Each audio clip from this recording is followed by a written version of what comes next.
All right, Mr. Weinstein. Thank you for giving me time to refresh my poor memory, Your Honor. So there is actually originally a YouTube video that I viewed on TikTok. And it's an interaction between Kayla Bumpus, Mr. Copeland's attorney, and Mr. Copeland. Okay. And there's just is this feedback a problem?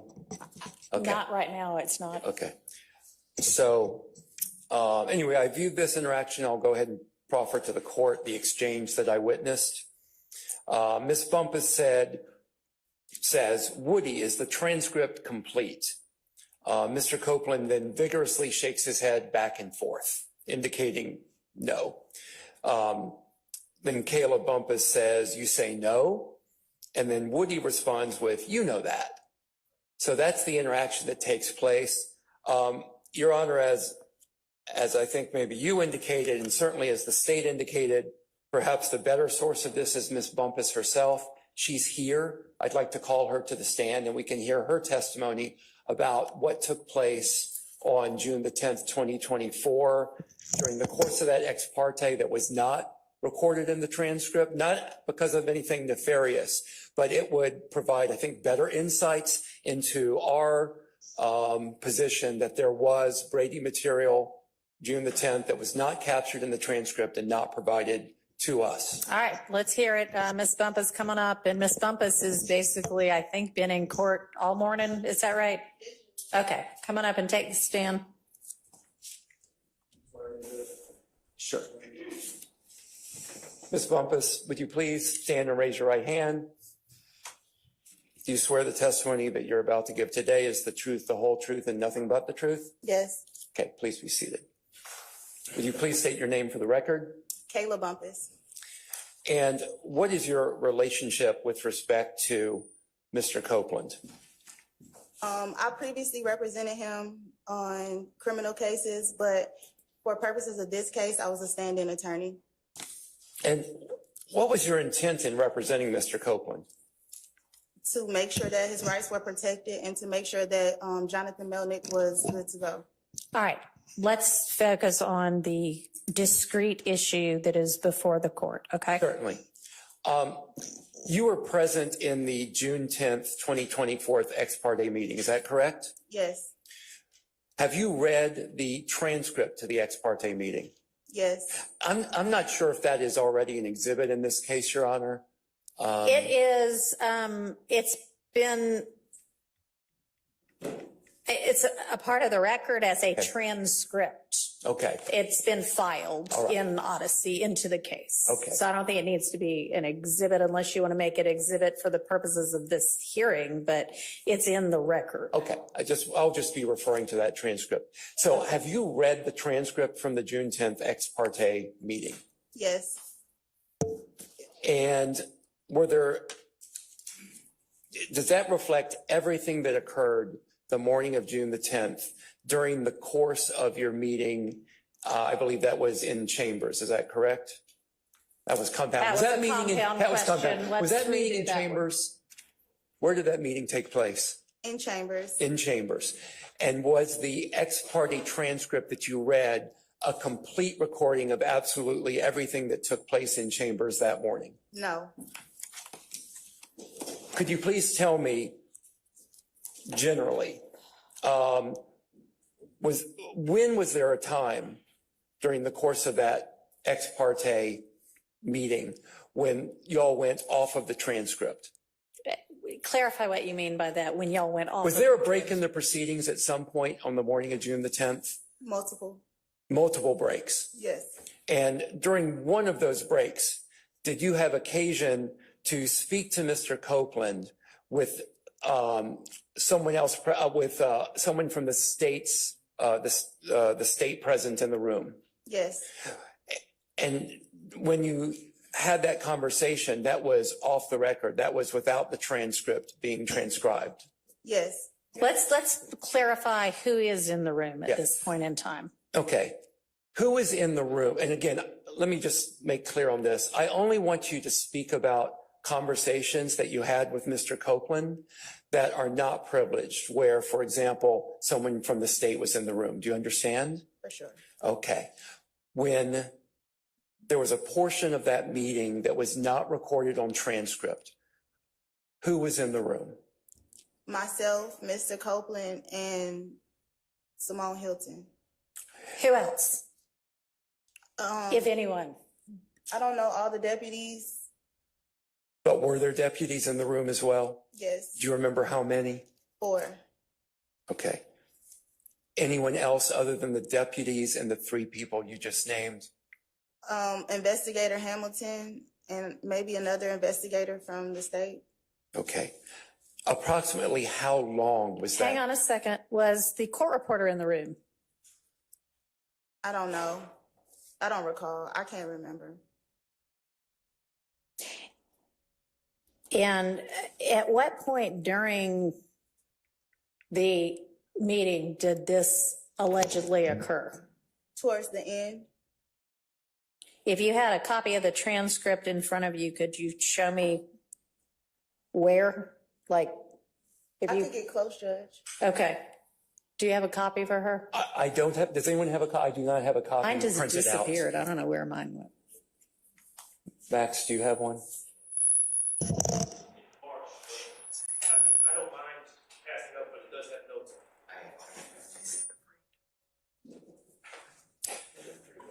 Maybe not.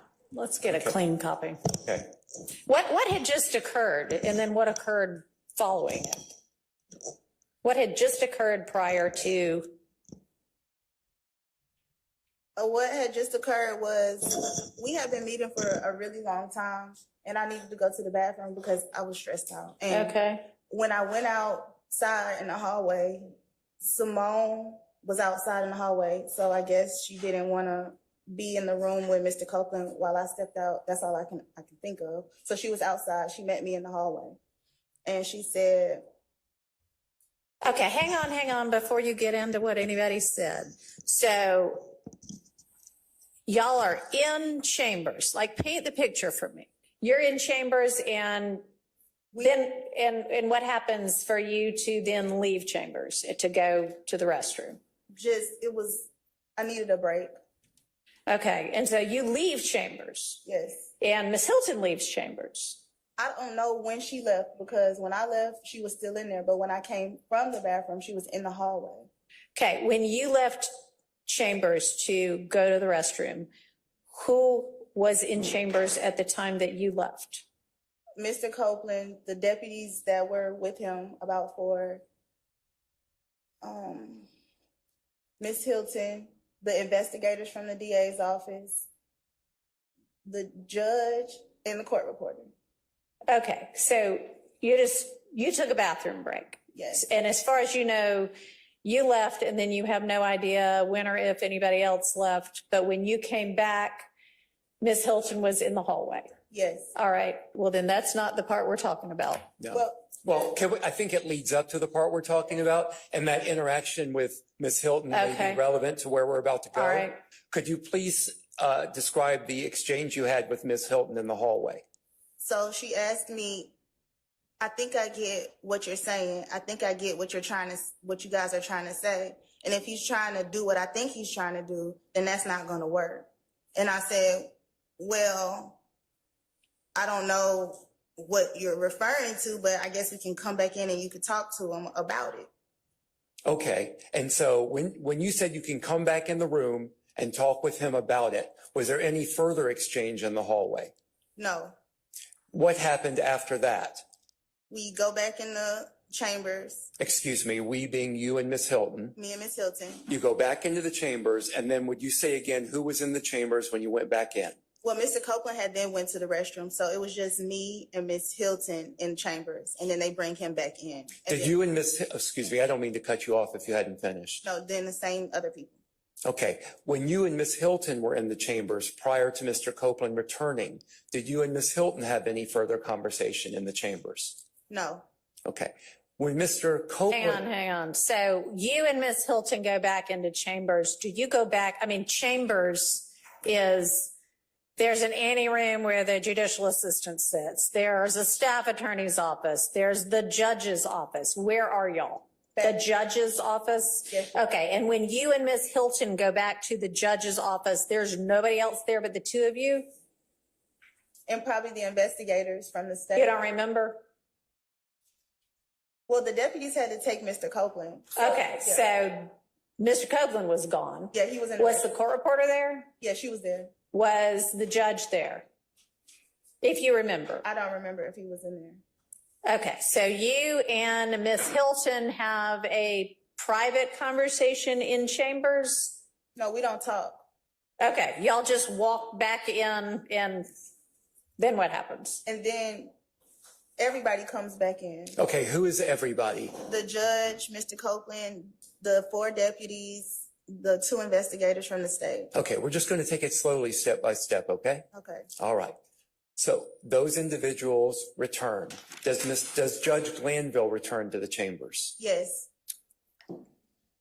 Is the court reporter in the chambers? Yes. Okay. When all of these people are in the chambers, what happens next? A step at a time. Simone starts talking to Mr. Copeland about what we talked about in the hallway. What specifically did Miss Hilton tell Mr. Copeland about what happened in the hallway? I don't remember what she said at the beginning, because then she says, wait, Judge, can you step out? Who is the she that says, wait, Judge, can you step out? Simone Hilton. Okay, ask the judge to step out. At that point, does the judge step out? Yes. Does anyone else step out? I don't remember if the court reporter stepped out, but I know she stopped taking down what we were talking about.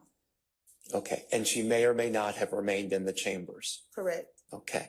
And so at this point, you're saying that the judge is out, you, Ms. Hilton, Mr. Copeland, 4 sheriff's deputies and 2 DA investigators are in chambers. Yes, Judge. Okay. Okay. Next step. What happens next? Simone starts to talk to Mr. Copeland about, I guess this is the part about purging yourself and perjury and impeachment. Okay. What specifically did Miss Hilton say about purging himself? About purging himself once he began to testify that he would purge himself of him being arrested. Okay. What about perjury did she tell to him? Did Miss Hilton say to Mr. Copeland? I think some of this is on the transcript, but she reiterated the fact that pretty much she wanted him to testify. She didn't know what he was going to say, but there was one thing that they know that he didn't do that she would not allow him to testify to. Okay. What did Miss Hilton tell Mr. Copeland was the one thing he knew, she All knew? right, let's not assume any of this because this is your witness, so don't lead her, okay? Okay. So when you say that, what did Miss Hilton specifically say regarding that? Well, first, Mr. Copeland said, I can claim all of this. I can claim all of this. I might as well just say I did all of this. And she said, but we know you didn't do all of this. And specifically, we know you did not kill Donovan Thomas. And I will not allow you to get on the stand and say that you killed Donovan Thomas. And when Miss Hilton said, I will not allow you to get on the stand and say you killed Donovan Thomas, did she say anything else with respect to that? Pretty much, I was explaining to Mr. Copeland about independent evidence because she said if she had any independent evidence to prove that he was lying about anything, she would just use his statement to impeach him. But she would not necessarily press charges against him for perjury. But she said that if he said this thing, this one particular thing, which was the unaliving of Donovan Thomas, that she may move forward with perjury. And Mr. Copeland says, well, it's not just about me knowing who killed him, but it's about, I know more about that infinity, and I know something about somebody who's not even on trial. Okay, I'm going to stop you there a second because there's a lot to unpack, okay? So do I understand your testimony to be that Miss Hilton said that she would prosecute him if he lied about the killing of Donovan Thomas, but she would not prosecute him if he lied about other things? Yes. Let's go back to the infinity, because I didn't catch all of that. What did Mr. Copeland say about the infinity? You just say, I know something about the infinity that y'all don't know. And how did Miss Hilton respond to that? No, I don't remember, but basically she just like, okay. Okay. What happened next in that meeting? Oh, can I stop you a second? Had Judge Glanville re-entered the chambers where you were at this point? No. Okay. Please continue. What happened after the comment from Mr. Copeland about the infinity? I think that, I mean, she really didn't say anything about it. She just kept moving forward with explaining to him about she wasn't going to go for that lie about the unaliving of Donovan Thomas, but whatever else you lie about, I'll just use it as impeachment. And that conversation went on for about 5 minutes or so, maybe a little bit more. I don't know. At this point, we've been in there for 2 hours. And they gave me a second to talk to Mr. Copeland, and then that was the end. Okay. Who gave you a second to talk to Mr. Copeland? I guess Simone. Did Simone Hilton remain in the room while you spoke to Mr. Copeland? Yes, but she couldn't hear what we were saying. And why do you believe she couldn't hear what you were saying? She couldn't, I know, because we were whispering in we scooted away from her and we just kind of whispered in each other's ear. Okay. Is there anything else that happened during the course of this meeting where Judge Glanville was not in the room that you haven't told us this morning?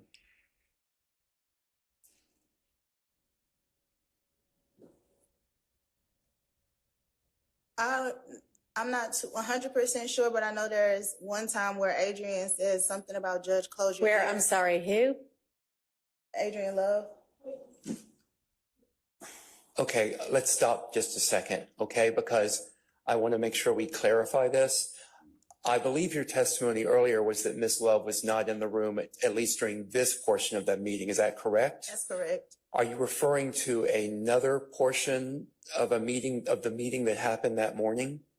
I don't remember if he stepped out or not. I just remember at one point she said, Judge, close your ears. I don't remember if who said, Okay, let's go back. yeah, that's Okay, very here, unclear. we're going to go back and try to clarify. Let me. Yeah, All right. So at the beginning of the meeting, it is Judge Glanville, Miss Love, and you, Yes, Judge. the court reporter, and then whomever the deputies are. Mr. Copeland is not there. Ms. Hilton is not there. Is that correct? No deputies. Okay. They don't come until Mr. Copeland comes. Okay. So then it is just the judge, Miss Hilton, and you, and the court reporter, correct? And the investigators. The DA investigators. Yes, Okay. Judge. And so is it that portion of the transcript that you're moving to now? Yes. Okay. All right. and what did Ms. Love say? I just remember her saying something about Judge, close your ears. And I can't remember if he steps out then for a second or not, but that would be the only other time I remember him stepping out. What did Ms. Love say after Ms. Love said, Judge, close your ears? I don't remember. You don't remember? Okay. So we've discussed that one portion of the morning where the judge was not in the chambers. Was there another time that morning, other than that one time we've been discussing, was there another time that morning where the judge was not in the chambers, but there was a conversation among you, Mr. Copeland, and someone from the prosecutor's team? No. Okay, that's the only time. Yes. Okay, I don't have any further questions. All right. Does any other defense attorney have questions for Ms. Bumpus? And we have a copy of the transcript now if anybody needs it. A clean copy. Yeah. It's sitting right up here. Oh, I'm sorry. I didn't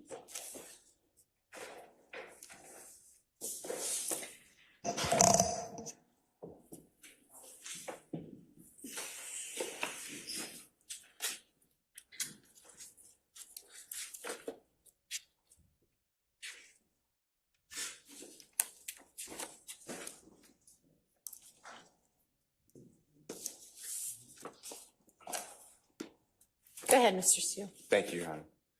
Good morning. Good morning.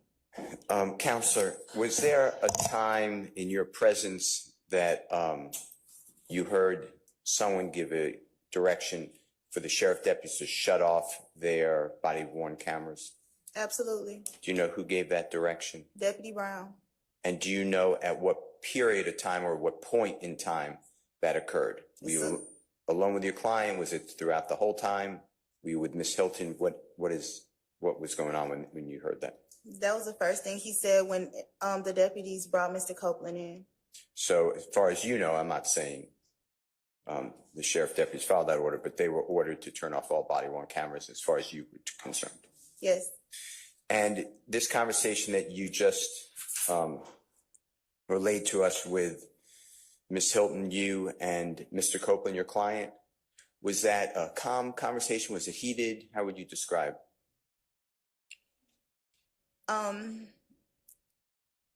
It was, we had been in there for 2 hours. It was a high level of emotional tension, if that's a thing. Okay, were people getting louder than we're speaking now? Yes. And who was that person or people? Simone. Okay. And when you were talking about Mr. Copeland not being permitted to take responsibility for the killing of Mr. Thomas, you know what I'm referring to? Yes. Did Mr. Copeland in any way take responsibility for that killing that day to Ms. Hilton?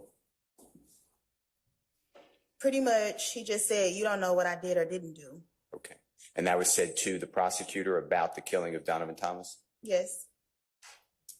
Do you know if you saw Ms. Hilton taking any notes or recording the meeting, or any of the people with her recording this meeting or taking notes? I'm not aware. All right.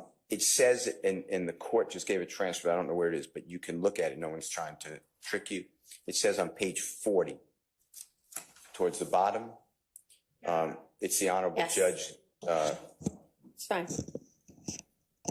If you need to look at it, if you don't need to look at it, that's fine. Just let the record reflect. It should be on page 40. If you need it, it's June 10th. It should be 2024 ex parte conference that you were part of. And Judge Glanville says something to the effect, I'm not looking at, this is not a quote, but it appears to be to Mr. Copeland. Do you remember when Mr. Love told you that as long as you don't tell a bold-faced whopper, something like that? Do you see that? Yes. Can you just, so the court, unless the court has it in front of her, what line I've that got is? it in front of me. Do you know what line that is? Or it begins on? 12. Okay. Well, 9, but 12 specifically what you're referencing to. I couldn't hear the last part. 9 is when he starts talking, but 12 is when he gets into that part. He being Judge Glanville. Yes. Okay. And what information do you have that Ms. Love spoke with Mr. Copeland about the bald-faced whopper? What do you mean? I'm sorry. Can you ask that again? Well, Yeah. apparently Ms. Bumpus didn't understand it any better than I did. Yes.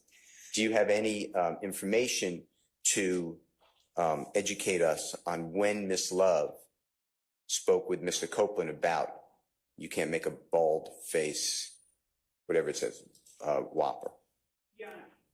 Hang on just a second. Yes, Ms. Love. My objection is that the question itself assumes a fact that has not been established. Sustained.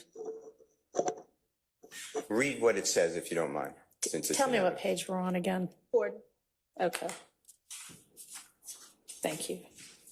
The court, the state can still give you immunity. They can give immunity to whoever they want, okay? And they can make that choice. I don't even make that choice. So if they, like I said earlier, they want your testimony, they figure it's that the jury needs to hear what you have to say, good, bad, or indifferent. And what Ms. Hilton is telling you is just the truth as you know it. And let her worry about, I mean, even though you may have said different versions of whatever, that's for impeachment. That's not going to get you in trouble. What will get you in trouble is you not is you just invoking your First Amendment privilege because you've been given immunity. Or as Ms. Love said this morning, remember, Ms. Love said, if you lie, if you overtly lie about something, like if you tell a bold-faced whopper, then they can indict you on that particular charge. I mean, that particular false statement. That part you said about, you remember earlier this morning, Ms. Love telling you about the bold-faced whopper. That's what I'm focused on. Can you tell us, were you present when Ms. Love spoke with Mr. Objection, Copeland that Your Honor. morning? What's your basis? Again, assuming facts that have not been established, the question I believe was, were you present when Ms. Love spoke with Mr. Copeland? Okay, so I think that's based on the fact that what was just read out was read out. So I don't know that Judge Glanville's statement establishes that, but that's why he's asking it. So I'm going to permit him to ask that, and she can, keeping in mind that that doesn't establish that it occurred. Ask it as a more conditional question, I guess. Do you have any information how that came about, if it occurred at all?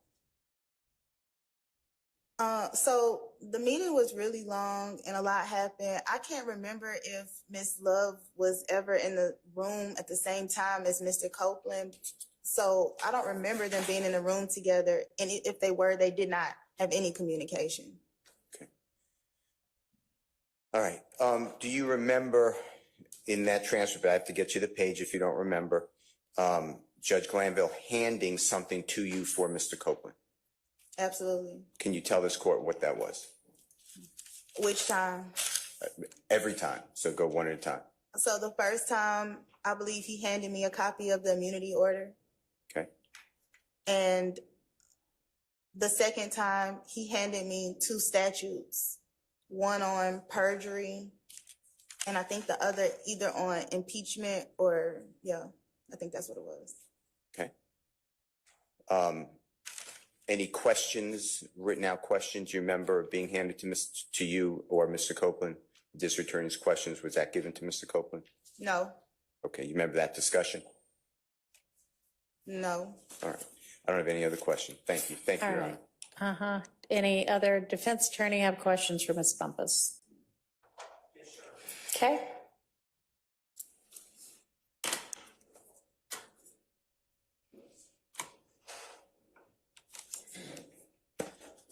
Good morning, Ms. Bumpus. Good morning. Counselor, I want to take you back to that Monday, June 10th, 2024. When you arrived for court that day, you were arriving to represent Mr. Copeland, correct? Yes. As a witness? Yes. Okay. And where did you go when you entered the courthouse? I came right here. To this courtroom 1C? Yes. Okay. Did you ever request an ex parte meeting with the judge? No. To your knowledge, did Mr. Copeland ever request an ex parte meeting with the judge? No. Okay. How did this meeting come about? I was down here, and when I got here, the courtroom was closed. There was no one here. And so I contacted Mr. Chamberlain, and he came down. He told me to call him when I got in the courthouse. So I called him when I got in the courthouse, and I was right here. And he came down and got me, took me upstairs. Okay. Were you ever told why you were going upstairs? I was never told why I was going upstairs, but once I got upstairs, I thought I was upstairs because that was the only place I could talk to Mr. Copeland. Okay. At what point did you realize that you were being made part of an ex parte meeting? When Brian got up there and said it. When what? I'm sorry, I just, Brian, who's Brian? Attorney Steele, Okay. got up, and that was the first time I really realized that anything had happened because I had been sitting there and I did not realize what was happening.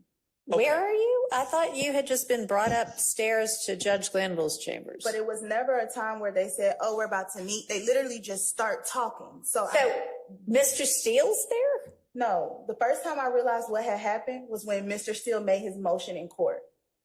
Okay, so you were in chambers with Judge Glanville and Miss Hilton. And Miss Love, correct? What I'm saying is, You answer the question that I am asking you. You were in chambers with Miss Hilton and the judge. I'm sorry. There are two different parts to this ex parte. You were in chambers with Miss Love and the judge and a court reporter, and y'all had conversations, correct? yes, Okay. And you were aware prior to that morning that this case was being tried, correct? yes, Okay. And you were aware that Miss Love was a member of the prosecution team, right? yes, And that Judge Glanville was the presiding judge at the time. yes, And that there were defense attorneys on the other side of the case, right? yes. Okay. And so when you went into the meeting, you could see that there were no defense attorneys present, right? No, but what I'm saying is, I didn't know I was going into a meeting. Ma'am, I understand. Answer the question I asked you. You could see at that point in time that there were no defense attorneys present in the chambers, correct? Yes, Okay. So at that point in time, you knew this is a meeting with the prosecution and the judge and no defense attorneys, right? what I'm saying is, Ma'am, answer the question I am asking you. I didn't realize it was a meeting. Okay. So at the point when people started talking, let's call it a meeting at that point in time. Okay. Okay. And so you knew that the defense attorneys weren't there then, right? Yes. Okay. And so you knew it was an ex parte. If you- If you knew the term ex parte. Yes, I know. Okay. Go ahead. And in the meeting, who initiated the conversation about the purpose of the meeting? Was it you? No. Okay, who was it? All right. Let me ask y'all a question. I can read what's in the transcript. So unless there's, something that we're saying occurred before, the court reporter said, okay, I'm ready whenever y'all are. I don't need an exposition of who said what. I can see it. Okay. Okay. I have no further questions. All right. Ms. Matthews. Ms. Bumpus, good morning. Good morning. Just a few questions for you. At any time during the meeting that took place between the court, the prosecutor, yourself, Mr. Copeland, were you ever told by the court not to disclose any of the contents of the meeting? All right, we are not going to replow the issue of Mr. Steele being held in contempt. That is moot. So to the extent that this is going to that, move on. Okay, that's where I was going. All right. Thank you. No questions. Anybody else? From the defense team side. Okay.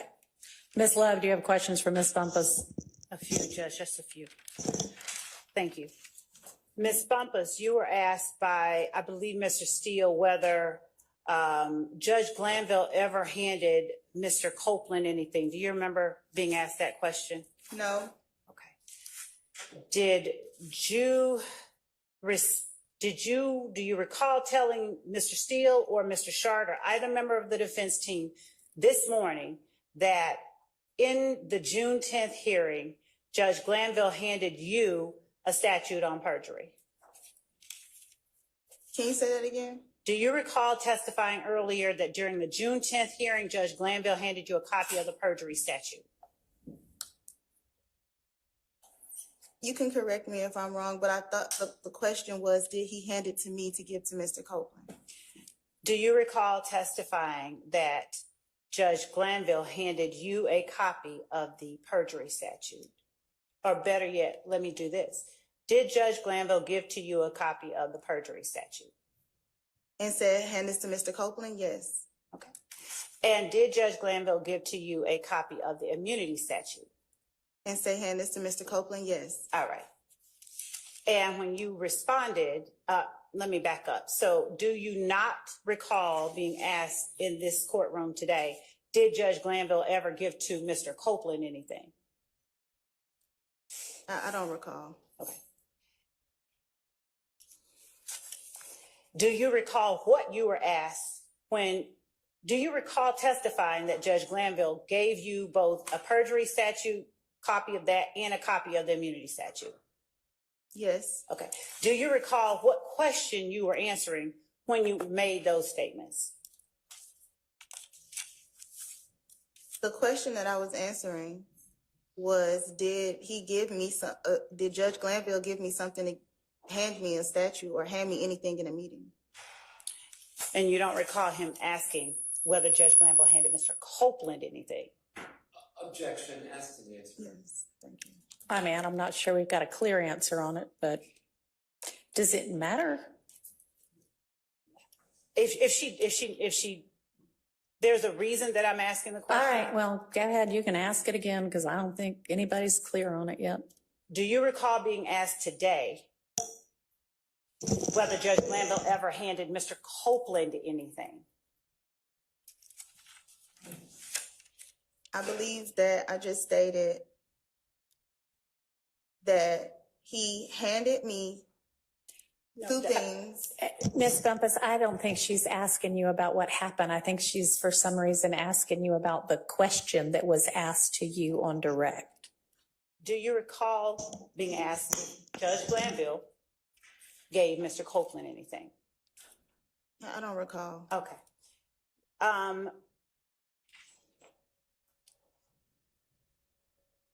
At the time that you were called to the meeting, you already knew that Mr. Copeland had been granted immunity, correct? Incorrect. Okay. At the time that you assumed representation of Mr. Copeland, you were aware that he had been arrested, though, right? You knew that Mr. Copeland had been arrested. No. Okay.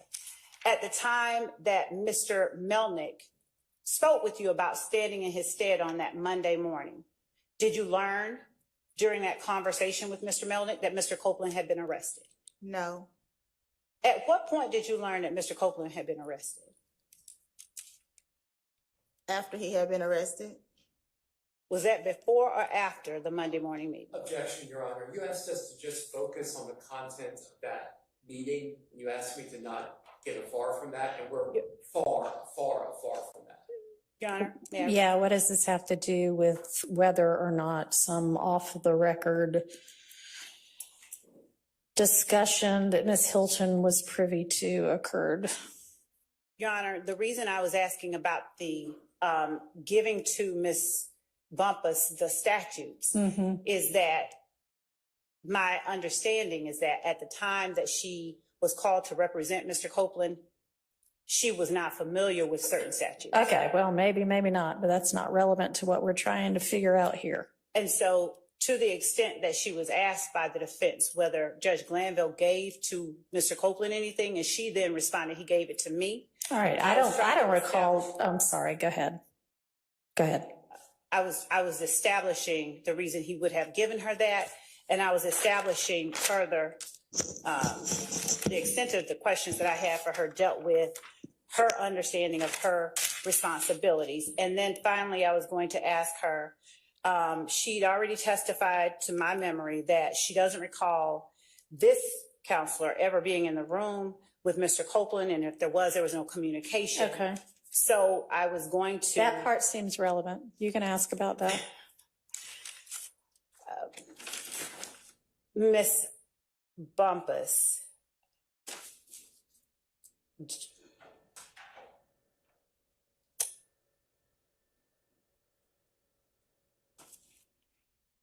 do you have any memory of Miss Hilton and me being in the room while you were in the room with Mr. Copeland? I have some memory of all of us being in the room for a very brief moment of time. When you say all of us, who is all of us? You just asked me, do I have any memory of you, Miss Hilton, and Mr. Copeland being in the room? I remember at one point you came back, but I can't remember exactly what happened while you were there. Is it your recollection that I was there when Mr. Copeland first came into the room? No. And when you say you remember that I came back, where is it that you're remembering that I came back to? Either, I don't remember. Maybe it's when Miss Hilton came back. But at one point, all three of us were in the room. Who's all three of us Me, Miss Hilton, and Miss Love in chambers? in chambers. Was Mr. Copeland in the room? I don't remember. I just said I don't remember. Well, I mean, it's kind of important. We're relying on your memory for certain things. So were there deputies in the room then? What I'm saying is if Mr. Copeland was ever in the room with Adrian Love, then it wasn't a long, extended amount of time, and I don't think there was any communication. I remember that Simone left, and it was just me, Adrian Love, and the judge and the court reporter. All right, so your recollection is that at the beginning of the meeting, before Mr. Copeland ever arrived for the first, when he ever arrived with the deputies, that there was a point in time when the judge, Miss Love, Miss Hilton, and you were in chambers? There was a point in time where Miss Love and Miss Hilton were in chambers with me. I cannot affirmatively state whether Mr. Copeland was there or not, but there was at least 2 minutes of us all being there together. Did y'all have any conversation at that time? I can't recall because Miss Hilton was doing all of the talking. I honestly believe it was when Miss Hilton left at the beginning, when we first got in chambers, when we were in not the judge's office, but all of us were there. Antechambers, like outside of Yes. chambers, but inside of the door. Yes. Who is all of us? Simone Hilton, Adrian Love, me, Investigator Hamilton.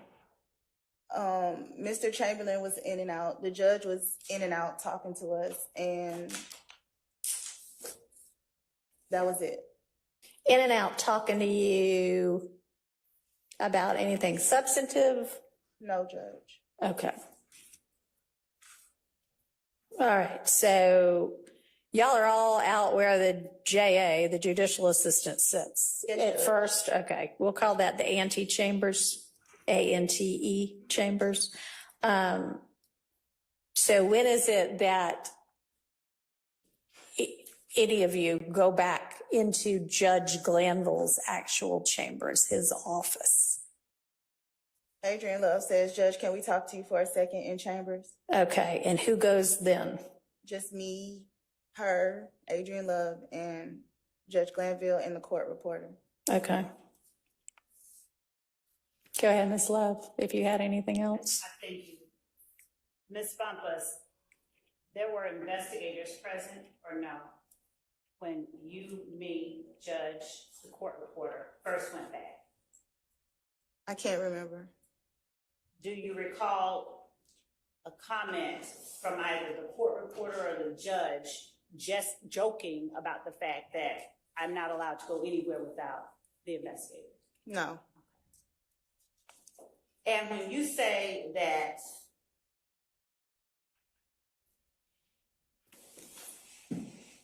we went into the chambers, you, me, the court reporter, Judge Glanville,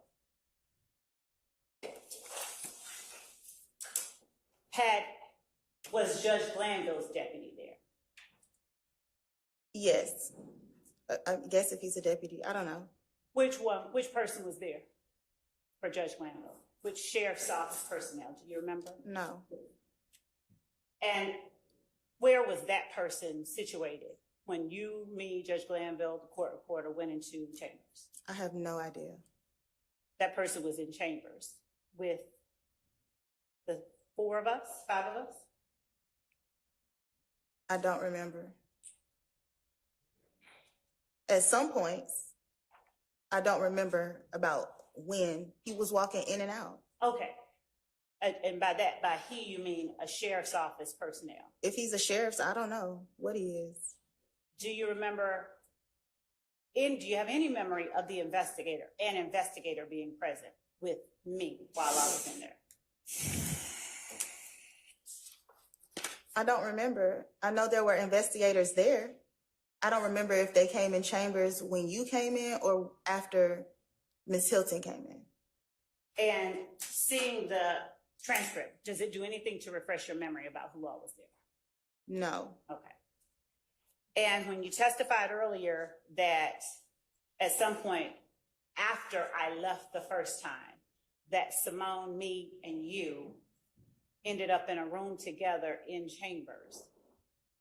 Do you recall testifying that way to the court just earlier today? Yes, at one point, me, you, and Simone were in chambers together. Like I said, it was a brief moment, and I don't remember you saying anything. But that was, are you saying that now that was after I left the first time? I really don't remember. Okay. So your memory, you know that at some point you, me, and Simone are in chambers together. You cannot recall whether after I left the first time I ever came back. I cannot recall. Okay. And when you said, let me ask you just this pointed question. Did Kenneth Copeland ever say, I killed Nut while Simone Hilton, to Simone Hilton while you were in there? Can you ask the question again? Did Kenneth Copeland ever say to Simone Hilton, I killed Nut? No. Did Kenneth Copeland ever say to Simone Hilton, I killed Donovan Thomas? No. Did Kenneth Copeland ever say that he killed anybody to Simone Hilton? No. Did he say any of those three things in Simone Hilton's presence and hearing, to your knowledge? Can I answer that with a non-yes or no question, Judge? With a what? With an explanation, because he didn't say yes, or he did not say I killed, but he said, you cannot tell me what I did or did not do. Okay. That's the extent that he said? Yes. Okay.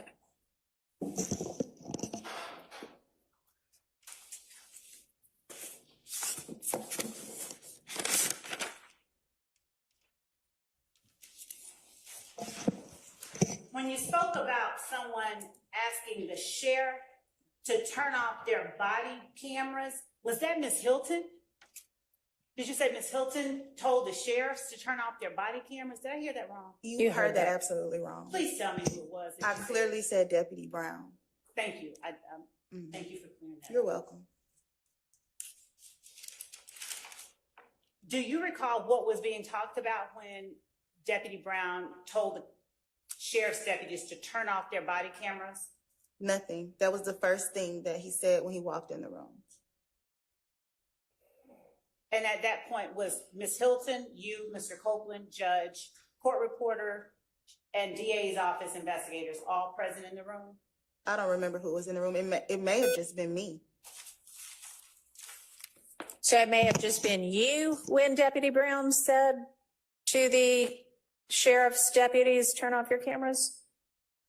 I don't remember exactly who was sitting in the courtroom. But that's in the chambers, but that's possible? It is possible. It's possible it might have been when you and Mr. Copeland were just in there together? It wasn't. Well, Mr. Copeland had to have been in there, right? Because you said the deputies didn't show up until Mr. Copeland arrived. No, what I'm saying, Judge, is that was the order as he walked in. Right. But what did you say might have just happened when it was just you? Nothing. I was saying I may have been the only one sitting there. I can't remember, but there wasn't like, oh, step out. It's as soon as they walked in, this is what was said as Mr. Copeland was walking in.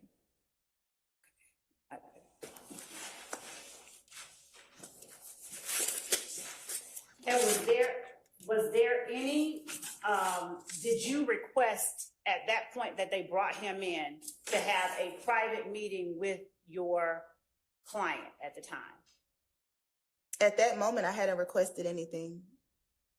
Is it safe to say you don't know why they were told to turn off the body camera? That is correct. Okay. Did you ever hear anyone from the state ask the deputies to have those body-worn cameras turned off? No.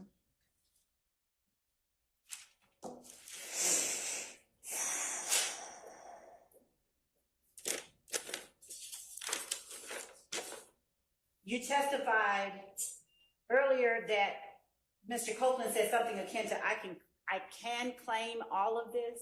Did I hear you right? Yes. Okay. And who was he talking to? And Simone. okay. And did you know, or did he ever make clear what all of this was that he was talking about. I believe he was referring to everything that, Wait, that's not the question. It wasn't what do you think he meant? It was, did he ever make clear? he said everything in this case. He said the words, everything in this case. I don't know if those were his words verbatim, but that's what he said. Was the court reporter there when that happened? I don't know. This was an off the record conversation. Okay, so it was off the, so when what about his words? What words did he say that makes you now say that's what he said if you don't remember exactly how he put it? I said I don't remember his words verbatim, Right. but I was there and he said, I can claim all of this. I can take all of this. That's what we were talking about. We were talking about this case. Okay. Is what you just testified to the extent of the words that Mr. Copeland spoke regarding claiming something?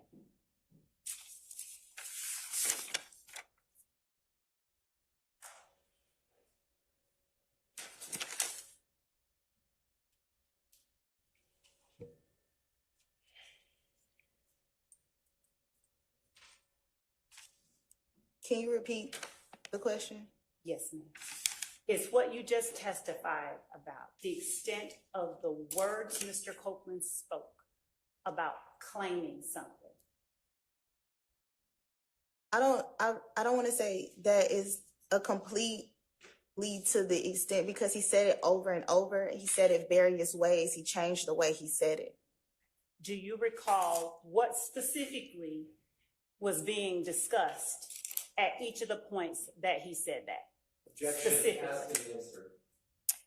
Overruled. Specifically, not generally, not broadly, specifically what was being discussed at each of the points where he said, I can claim all of this. The whole conversation was about Donovan Thomas's unaliving. Are you familiar with any of the shootings that occurred after Donovan Thomas was killed? No. Okay. Are you aware or are you familiar with any allegations about any retaliatory events that occurred that the state considers a part of the Donovan Thomas shooting? No.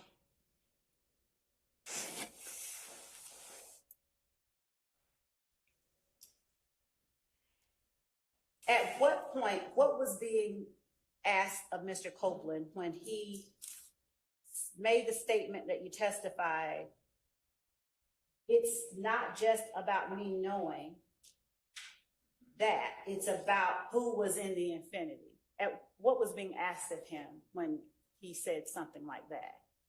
Nothing was being asked of him. Okay. Did he just sort of blurt it out on his own? Yes. Okay. And what he said was, I know something about that infinity that y'all don't know. And it got something to do with somebody who's not even on the case. Okay. Did he ever make clear what it was that he knew to Ms. Hilton in your presence? He wasn't given the opportunity to. But what do you mean? She continued to talk about what she was talking about. Okay. Did she ever tell him, don't talk to me about that? No. Did you ever hear him sort of interrupt her at any other time, at any time? The whole conversation was them interrupting each other. Okay. So did he ever interrupt her to give her more information or to tell her what it was about the affinity that he knew? No. Okay.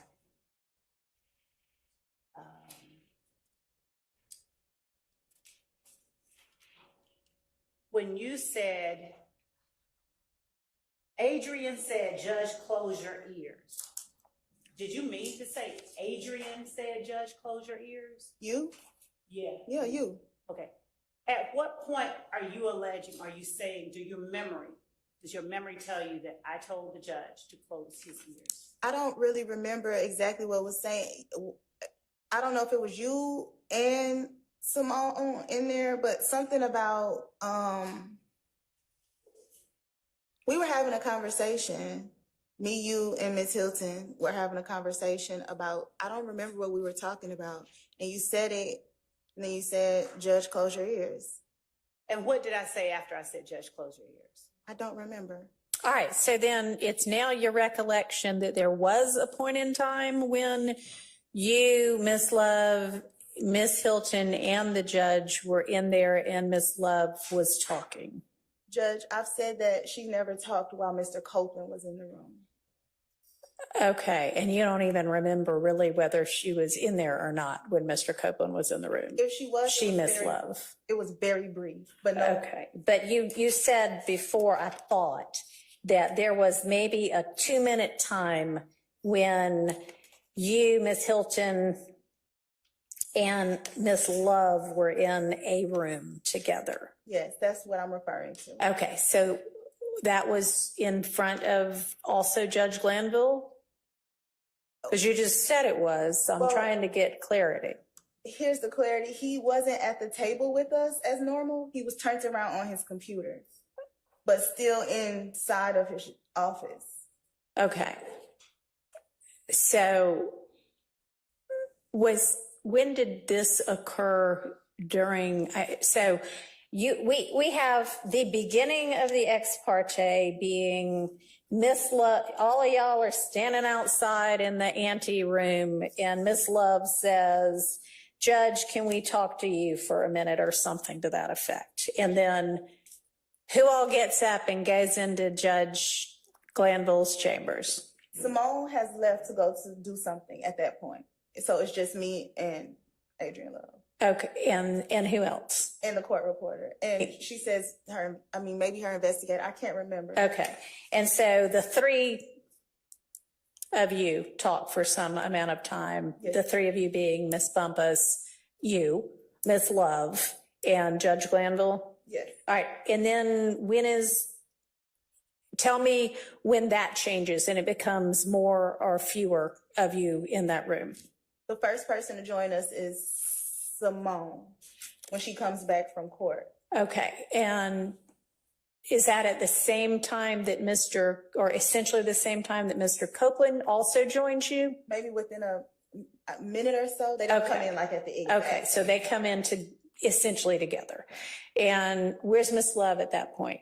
She leaves when Miss Hilton comes, but she does stay for, like I said, there's a brief conversation with me, Miss Hilton, and the judge. And the judge? Well, in the judge's chambers, the judge is Okay, not. with you, Miss Hilton, Miss Love, but it's not a part of the proceedings yet because the judge didn't even pay attention. He's over there working on his computer. Yes. And what do y'all say at that point in time? I don't remember what the conversation. Anything of substance? It was about maybe plea deals. I remember she said to me, She who? Adrian Love. I remember Okay. she says, which I can't forget this. I don't know who's worse, you or Jacoby. What? That was the thing. That was the nature of the conversation. Say that again. She said, she tells me she doesn't know who's worse, me or Jacoby. Me or Jacoby? Yeah. Jacoby Hudson? Yes. What does it have to do with anything? I don't know. It has nothing to do with this case. No, that's what we're talking about. You asked me what we were talking Okay, about. so something that had nothing to do with this case. And then something comes up about, I don't know if it's plea deals. I don't know. It was something about this case where she says, Judge, close your ears. Okay. So this is before y'all kind of gone back on the record. The judge isn't paying attention anyway. He's in the room, but he's over at his computer. Y'all are over at his conference table. Is that what your recollection is? Yes. Y'all are talking about entirely other things. And then I wouldn't say entirely other things, but we're not talking about the Mr. Copeland. or the case. If you're talking about Jacoby Hudson, you're not talking about the No, case. we're talking about the case. She's talking about, I guess she's talking about the reference to me hugging people. I don't know. But we were talking about the case. Okay, anyway, and then at some point, Miss Love, to your recollection, says, Judge, close your ears because she wants to talk to you about a plea deal. I don't know exactly I don't remember exactly what she was talking about, but it was something pertaining to the case. And Okay, but she you doesn't don't, want to talk to me about a plea deal because I'm not a defendant. right, that wouldn't have made any sense. But she was discussing something pertaining to the case. And she says, "Oop, judge, close your ears." And how long does that conversation go on? Like that's the 2 minutes I'm talking about. Okay. And then what happens to Miss Love? She leaves She leaves. And then when do y'all go back on the record? immediately. Okay. Well, no, I talked to Mr. Copeland for a second. Okay. Privately or, okay.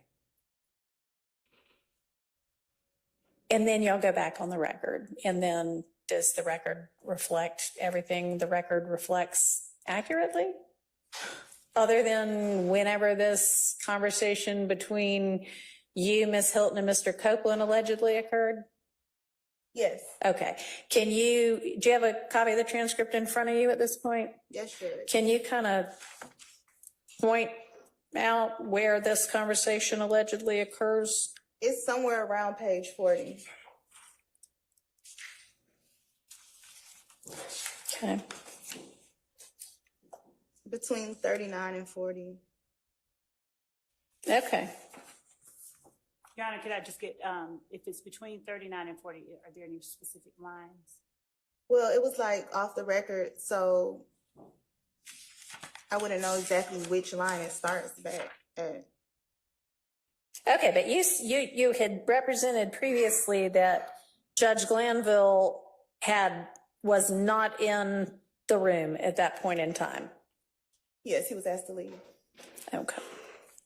So him being asked to leave isn't reflected.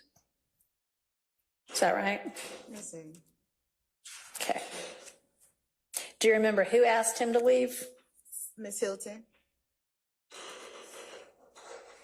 Okay. And that's not on the record either? No. And you can't remember whether the court reporter stayed or left?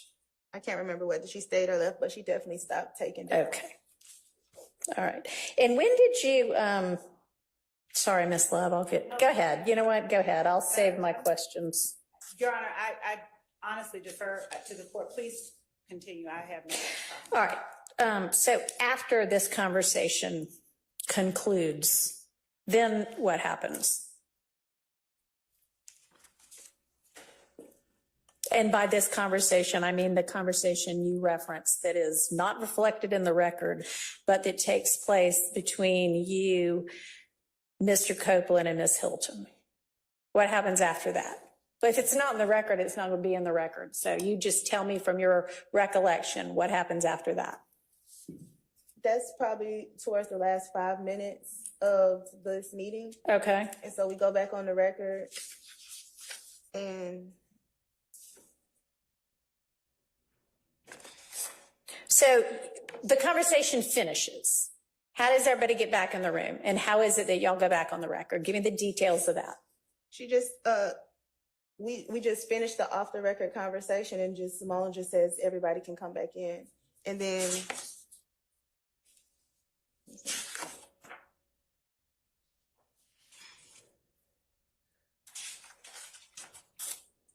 okay, wait, Judge, I'm sorry. Mm-hmm. It's actually, Your Honor, does the court mind if I sit? Go ahead. I would say that the conversation actually happened around page 46, 45. 45? Okay.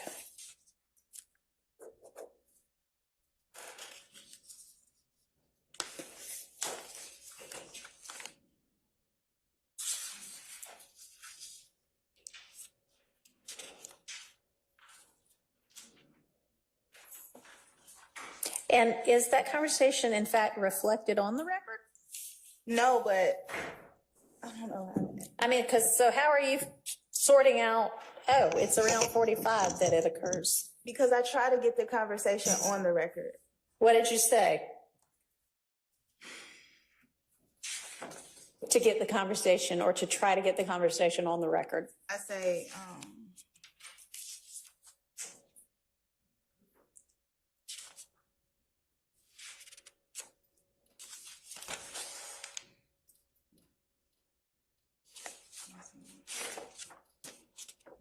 I'd like to hear it from your recollection without reference to the transcript Oh, okay. first, okay? I'm trying to make sure. So I just. So Ms. Hilton says, Judge, can you leave? And at that point, do you say anything? Like, no, Judge, stay, or anything like that? No, she already told me in the hallway that she was going to ask the judge to leave and have a Okay. conversation with him. Okay. So show me where in the transcript y'all come back from the restroom break. Well, you want me to, you asked me to. Now I do want you to look Okay, at the okay. transcript, yes.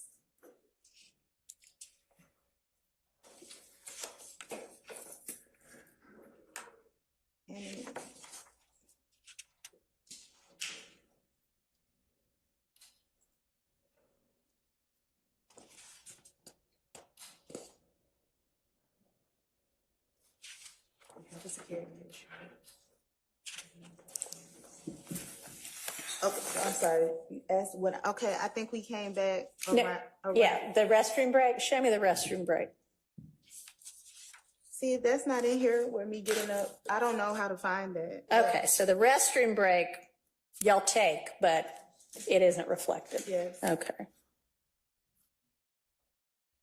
Is the restroom break after Mr. Copeland's with y'all? Yes. Okay.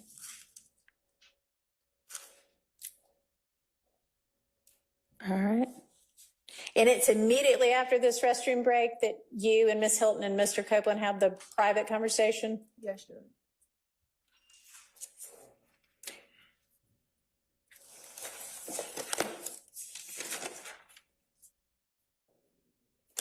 And Judge, you asked me a question earlier that I didn't get to answer.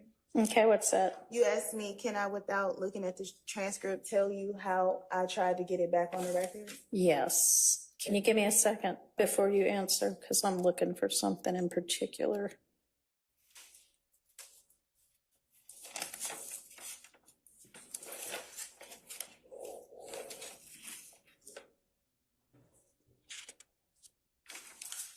All right, so y'all take a restroom break. You see Miss Hilton in the hall. Y'all walk back in. Mr. Copeland's gone because he's taking a restroom break at that point. The court reporter is there. Mr. Copeland comes back. The judge comes back. And that's when Miss Hilton says, oh, wait, Judge, go back out. Yes. Okay. All right, now what were you going to answer?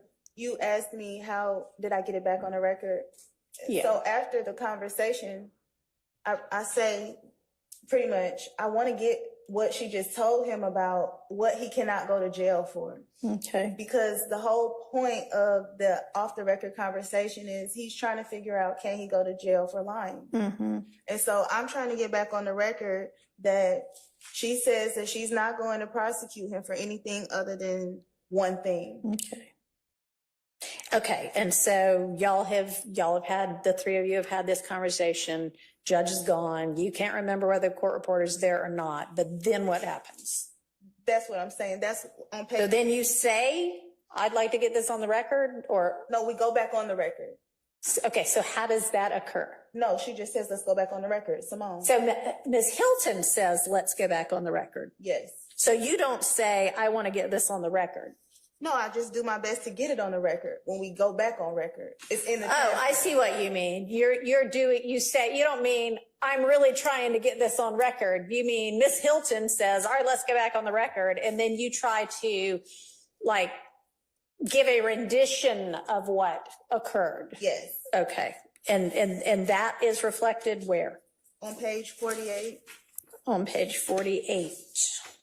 Well, between 47 and 48. Okay. All right. And does page 47 and 48 reflect the off-the-record conversation that allegedly occurred between you, Miss Hilton, and Mr. Copeland? There's a part where I say, so he can go to jail for anything but what?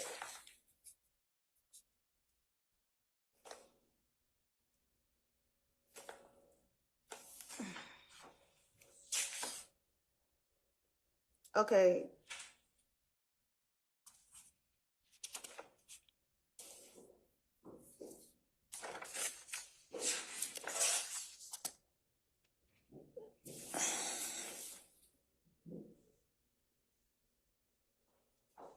And okay, page 51 specifically, I'm asking, I tell him he has to make a decision. And I ask, so if he starts testifying today, is he going home today? And then I say, but if he says he don't recall to everything, he'll be okay. Okay. 'Cause Okay. So, at that point, between, whatever you said, 47 and 51, y'all are back on the record, right? yes, Judge. Nobody's like declining to take down what you're saying. No, Judge. Okay.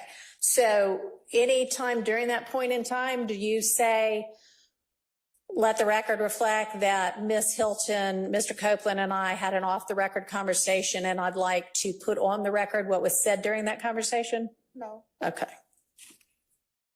And also on page 51, I say, I think, are you saying you want to get up there on the stand and say something? Uh-huh. And then it's no response because he just looks at me. Okay. All right. So does 47 through whenever that last page number was, does that accurately reflect whatever was said during the alleged off-the-record conversation? It doesn't accurately reflect, but it does. I do try to mention what we talked about, but it doesn't accurately reflect everything that we discussed. All right. So was there something else that you discussed that you should have said, oh, and by the way, this also happened that you didn't say? I'm confused, Judge. What do you mean that who didn't say? That You. Simone didn't say? No. Anybody during the alleged off-the-record conversation, when you're making this record, after y'all go back on the record, you said it still wasn't accurate. And you also said you weren't stopped from saying anything during that part. So what is it that you should have said that you didn't say? Well, I guess the only thing that I should have said that I didn't say is that Simone said that she would not prosecute or move forward with any type of perjury if he said anything except for the unaliving of Donovan Thomas. Okay. All right. All right. So when is it that you actually reviewed and read this transcript?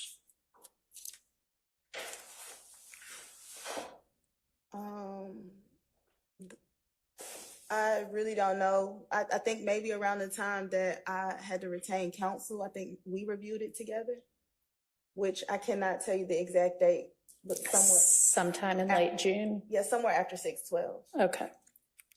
And we all in this room know this to be the case, but you are an attorney licensed and barred to practice in Georgia, right? Yes. Okay. And as such, you have a duty of candor to the court? Yes, Judge. Okay. Is there any point in time after you read this transcript and thought to yourself, wow, that really doesn't include everything, that you brought it to this court's attention that the transcript was incomplete? This court, well, there really was no court's attention to bring it to, because after all of that happened, it's been on recess for so long. So you've been in court when we've been in session for the last week or two, right? Yes. Okay. So I was presiding at that point in time, right? Yes. Did you at any point bring to my attention that you believed as an officer of the court and a participant in this ex parte meeting that the transcript did not accurately reflect what occurred in that meeting? Well, Your Honor, I did not bring it to your attention, and I honestly still would not, as an attorney, if I can answer this as an attorney, I believe that there is some value in off-the-record conversations for specific things, and it has always been my position, even in speaking with members of the defense, that as far as anything minus the off-the-record conversation, that the transcript is complete. Okay. All right. So what is your answer then to my question? Can you ask me again? I'm sorry. Did you ever at any point in time bring to my attention your belief that this ex parte transcript was inaccurate because it was incomplete? No. Okay. Why is that? Well, because of what I kind of just said, I don't Okay. believe that it was incomplete per se. Okay. Minus the off the record conversation, but there are a lot of off the record conversations that are had that are not included in transcripts, and that's True. not unusual to me. Okay, all right. So you don't actually believe it's inaccurate then? No, I just think it's missing the off the record conversation. I'm not Okay. missing. I just think that the defense did not have knowledge of the off the record conversation. Okay. Not that it's missing from the transcript per se. Okay. Because it was officially off the record, is that what you mean? Yes, Judge. Okay. And did you ever, if it in fact occurred, did you ever object to it being off the record? No, I didn't. Okay. So at some point you brought it to the defense attorney's attention? Is that how you decided to deal with it? I had a conversation with the defense attorneys. I don't want to say I brought it to them, but we just had a conversation Okay. about what happened. All right, Ms. Love, do you have other questions for Ms. Bumpus? Ms. Bumpus, did you tell any member of the defense about the details of the content of the off-the-record conversation that you had with Ms. Hilton on June 10th?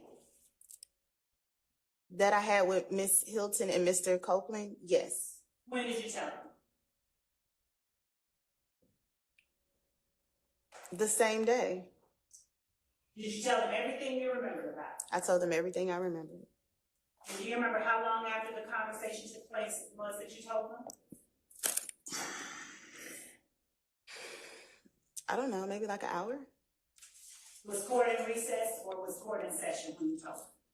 Court was in recess. Between the time that the conversation between you, Ms. Hilton, and Mr. Copeland ended, and the time that you told defense attorneys all of the details you could remember about the off-the-record conversation, was court in session at any point? I'm sorry, can you repeat that? Was court ever in session between the time that you finished your conversation with Ms. Hilton and Mr. Copeland and the time you told defense? What happened in the meeting? Yes. Court was in session during that hour? Had court resumed? Correct. Did court at any time resume from the time that you left the meeting in chambers to the time that you had the conversation with defense? Just in that moment, from chambers to conversation with defense, Oh, no. court had not resumed. No. And when you said earlier, I mean, because remember, we came straight down here and sat down and immediately started, so I didn't speak to anyone. and when you were speaking earlier about when after Mr. Copeland came in and you said you weren't sure whether I was in the room, did the portion about Judge Close Your Ears occur before or after Mr. Copeland came into the room? For sure before. Okay. And at that point, was the court reporter taking down anything? No. And at that point, did the court give any indication, did the judge give any indication that he was paying attention to whatever it was? I can't answer that. Did he give any indication? Did you see any indication that he was paying attention? I can't answer that. Yeah, you can. I don't know. I wasn't paying attention to him. So no, as far as you know, he gave no indication. She's asking from your personal observation. Answer it as to that. That's what she's asking you. I would have to say no, but I would also say I wasn't looking at him at all. Do you remember Ms. Hilton at some point talking about the judge closing his ears at any time? I don't remember. And with looking at the transcript I'll refresh your memory. I'm sure. Okay. Would you take a look on page 26, line 5 of the transcript? And since it's a part of the record, read from line 2 to the end of line. Let me just ask you this. Do you see where Ms. Hilton says, Judge, you might want to close your ears? Yes. Did you hear that phrase or something like that said more than once in that meeting? Yeah, before Simone got there, I know exactly what I'm talking about. So are you in here at this point? So my only question is, did you hear that phrase more than once in the meeting? I can't remember if it's that exact phrase, but I heard you say something to that extent, and I heard her say that. Okay.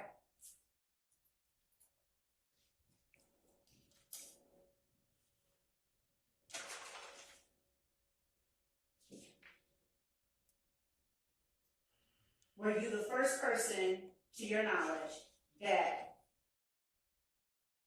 brought to defense's attention that there was in fact a meeting in chambers? No, Who, do you know, do you have personal knowledge of who that person was? no, How then do you know that you were not the first person who brought that to their attention? because they asked me about the meeting.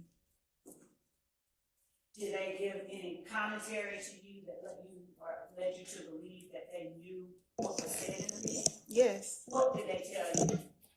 Is it true that Can I object to the they? Sure. You know, defense attorneys, they, it's not all, an all-inclusive group. So Yes, sustain. Can you be Yes. specific? Who specifically came up to you and asked you about the meeting in chambers? there were multiple attorneys that specifically talked to me at one time? Would you please apprise the court of the names of those multiple attorneys? Excuse me, objection, Your Honor. We're still far afield again of the limited subject matter that you asked me to stick to.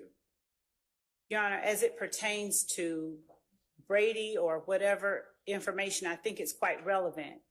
Who knew what and when, as it relates to what was said during the meeting? Okay, well, I don't know if it's relevant who revealed it, who revealed that a meeting occurred.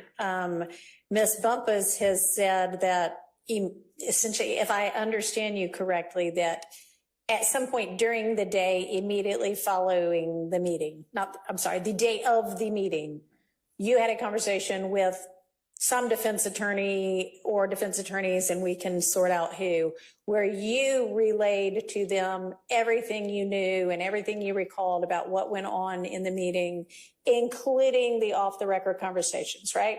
Yes. Okay. You can figure out who that is now. Thank you. Who was it? Name the attorneys that you referred to just a moment ago. Just a moment ago with the question she asked me, Judge Whitaker? With the one I asked. I mean, it's the same topic, right? Okay, ask the question again. Which attorneys by name first came up to you and asked you about the meeting? See, Judge, that's two different questions.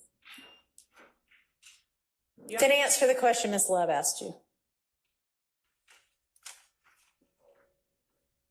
I don't recall, but I think Judge Glanville did judicial notice of me on camera. I don't recall. No, my only question to you is who first came up to you and asked you about the meeting? I don't recall everybody who was there. Who do you recall?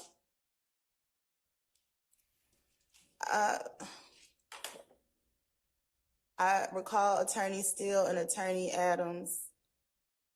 And I can't remember who was the other person. Do you remember how many? How many Lawyers were there when Mr. Steele and Mr. Adams came up to you an hour after the meeting and asked you about it? How many lawyers were there? 3, I think. Okay. Do you recall seeing Mr. Sharp? Just throwing out names. At some point. Okay. So Mr. Sharp, Mr. Steele, and Mr. Adams, within an hour, is that accurate, of the meeting, came to you and talked to you about what happened in the meeting? I would say yes. Okay. Other than Mr. Sharp, anybody else you remember? No. And when they spoke with you, regardless of how they got it, did they share with you any details from the meeting? Yes. And what details did they give to you that they already had before you started talking? Objection, this is not. Sustained. Okay. Last couple of questions, Judge. Ms. Bumpus,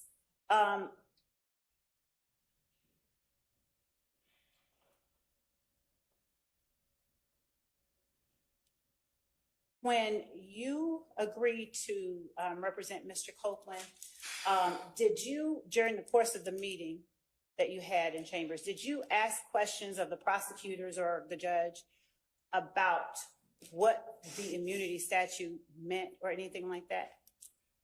Yes, I asked a lot of questions because I didn't realize until the end of the meeting what was actually going on. That information wasn't given to me.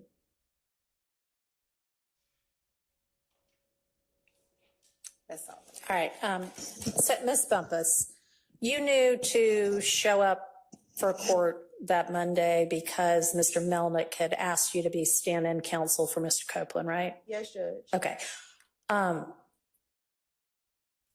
you representing that Mr. Melnick simply said that and nothing else? He didn't give you any background about what you were walking into? Well, what I'm representing is I was given specific instructions, and those instructions were I'm standing in for him. If Mr. Copeland chooses to plead the fifth, which I anticipate he will do, then you won't have to do anything else. If he chooses to testify, we have agreed that he's discharging me. Okay. And I made that very clear to everybody multiple times that morning that that's what I was here to do. Okay, but you had no idea that there was an immunity order in place? No. Okay. All right. Does anybody from the defense side have follow-up questions for Ms. Bumpus? I have just a few, Your Honor. Okay. In your cross-examination, you said, quote, "She says she is not going to prosecute him for anything other than that one thing," unquote. What is that one thing? I can't answer that. I can only assume it would be the unaliving of Donovan Thomas, but those are the words that she chose to use. When you're saying unaliving of Donovan Thomas, what are you referring to? I get him being killed. During cross-examination, Ms. Love asked you about some alleged retaliatory acts. Were those being discussed when Mr. Copeland repeatedly said, "I can claim all of this, I can take all of this"?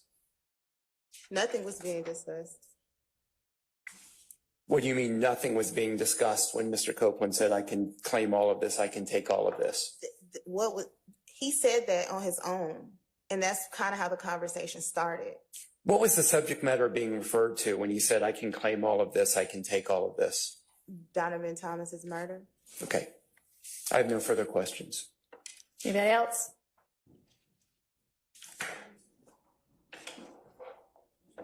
While Mr. Steele's making his way up, just so I am clear on this, you're saying that or are you saying that in the off-the-record conversation that you, Mr. Copeland, and Ms. Hilton had, that Ms. Hilton told Mr. Copeland that the one thing she would prosecute him for perjury for was if he got on the stand and said that he, Mr. Copeland, was the one who killed Mr. Donovan Thomas? Yes, Judge. Okay, and that she would prosecute him for perjury if he said that.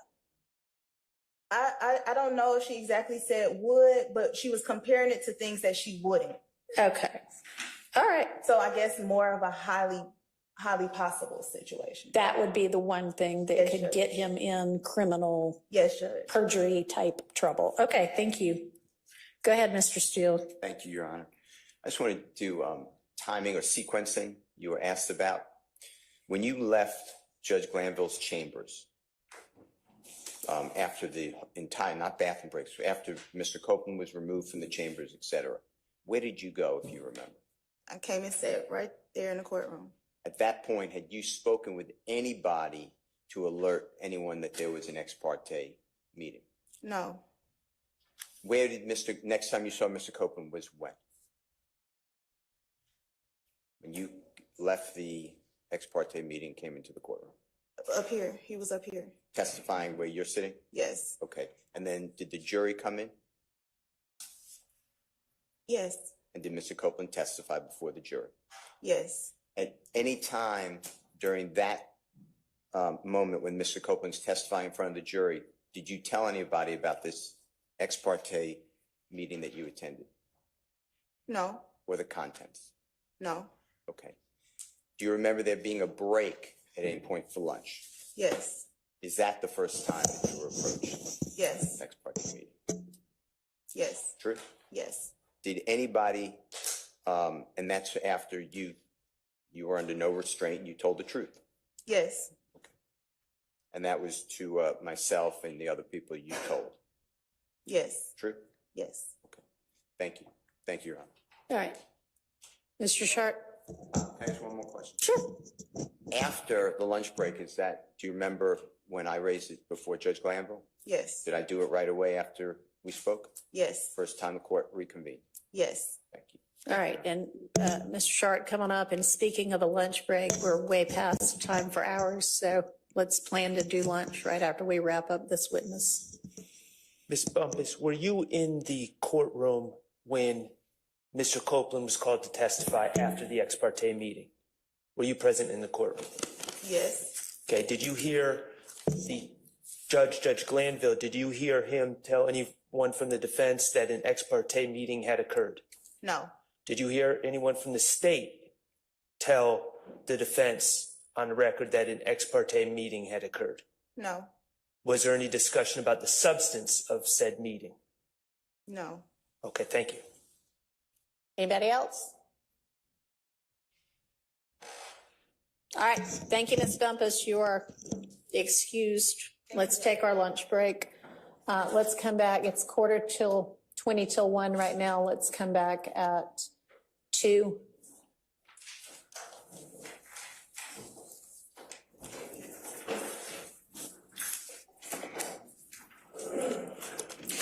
Just for my knowledge, does anybody on the defense team have any other witnesses as to this issue? Not for Mr. Pender. All right. Is the state going to have anybody?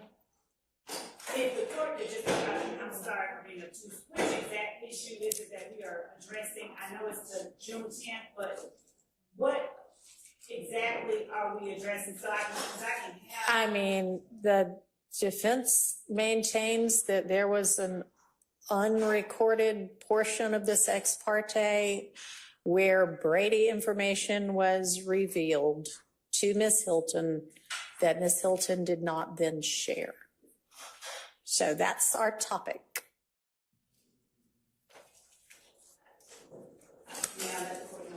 Sure.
All right, I understand your argument. So just for clarification, you said I had set parameters as to what is and isn't Brady, and No. I haven't set any parameters as to what is and isn't Brady. Brady is what Brady is. I agree. No, I'm saying the parameters that I was speaking of was that you were talking about. This hearing is about whether Brady material was disclosed. And my position was that what Ms. Hilton is alleged by Ms.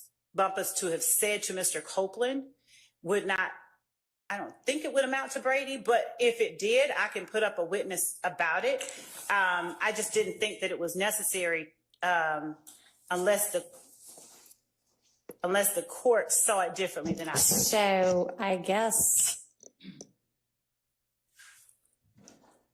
what I wanted to have us look into is whether what was alleged to have occurred, i.e. an off-the-record conversation that was between Ms. Bumpus, Mr. Copeland, and Ms. Hilton occurred, and then if so, what the substance of it was and whether it contained any Brady.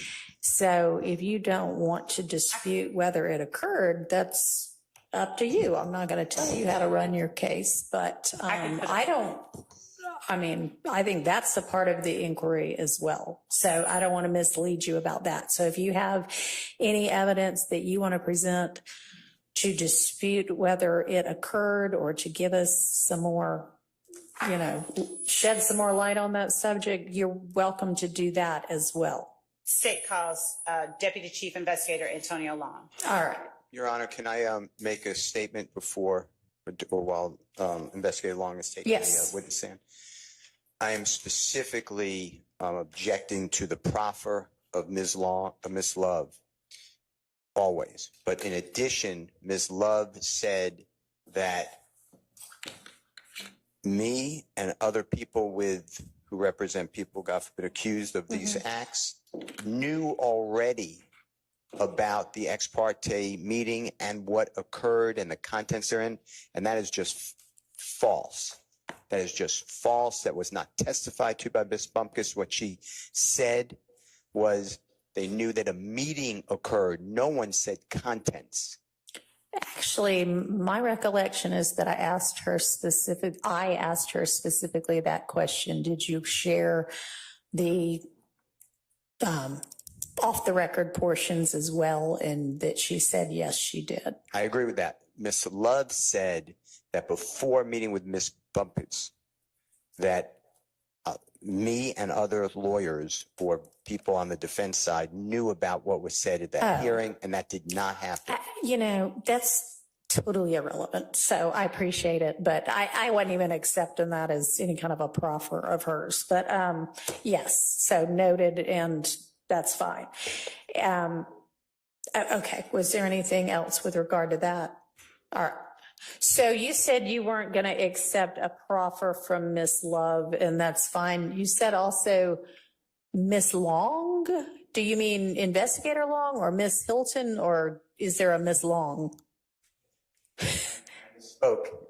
Miss Love is who I meant, but I think because Investigator Long has taken the stand, my mind may have been been with him. Okay. And with regard to just on that topic, the earlier proffer by Miss Love that you objected to, and you said on the record, I don't ever accept any proffer from her. And I said that's up to the court. I meant it's up to the court whether I want to hear it or not. But with regard to that, and that was about Mr. Abate, my ruling with regard to that was that's not even relevant until such point as there might be some other defense motion filed, at which point Ms. Love can call Mr. Abate. So, okay, so call Investigator Long. Thank you.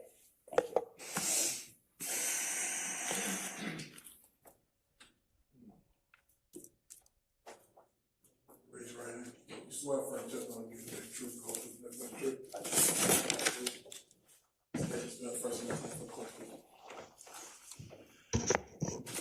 Antonio Long, Antonio, last name Long, Long. And Your Honor, before I begin, I just wanted to point out that I'd like to just make the record. I know that everyone may be familiar with Deputy Chief Long, but I'd like to ask the preliminary questions that establish who he is and where he works, with the court's permission. Okay, that's fine, but he's not going to be testifying as an expert, so let's just, cut to the chase. To the extent he's not going to be testifying as an expert right now. He's going to be a fact witness. Yes. Okay. Yes. So we don't need to go through all of his background. All right. Just, good afternoon, Deputy Chief Long. Would you tell the court for the record where it is that you work? I work for the Fulton County District Attorney's Office. In what capacity? Deputy Chief Investigator.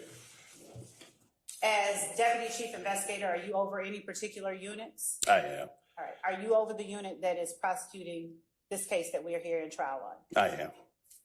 And as part of your responsibilities as Deputy Chief Investigator, do you accompany attorneys to meetings with witnesses or other attorneys? Yes, I do.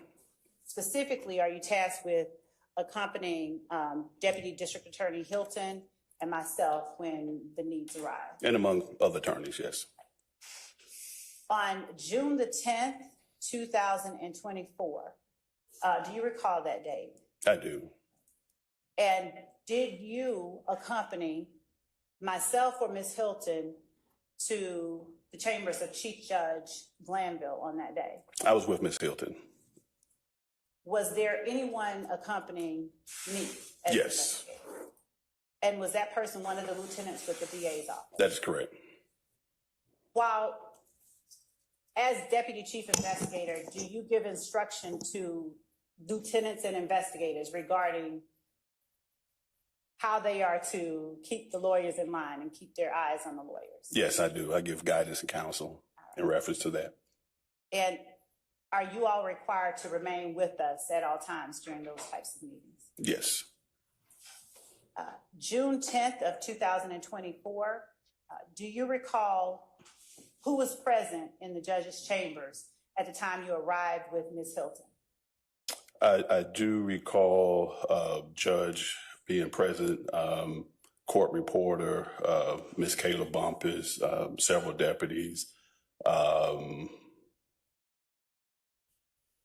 with Kendra Copeland, and myself and Ms. Hilton. Was I present in chambers at the time you arrived with Ms. Hilton? Not when Copeland was there, no. Did I ever come back after Copeland arrived in chambers? You did not. Did you remain with Ms. Hilton during the entire time that she remained in chambers? I remained with her the entire time she was with Ms. Copeland. Okay. Were you present with Ms. Hilton when was Ms. Bumpus in the room during the entire time that Ms. Hilton was in a room with Mr. Copeland? Yes. At any time did Ms. Bumpus leave the room and leave Ms. Hilton in the room with Mr. Copeland without his attorney? No.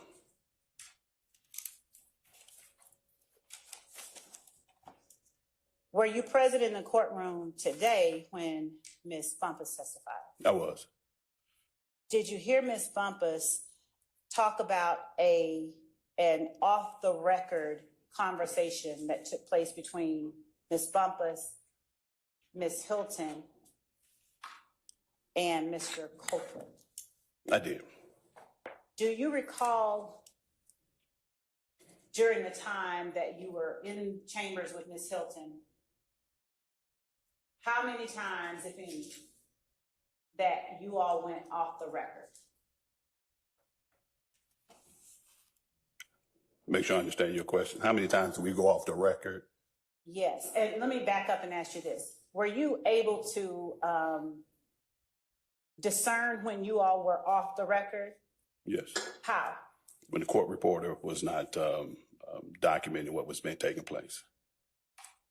Was there ever a time that you all went off the record at either attorney's request, that is either Ms. Bumpus or Ms. Hilton's?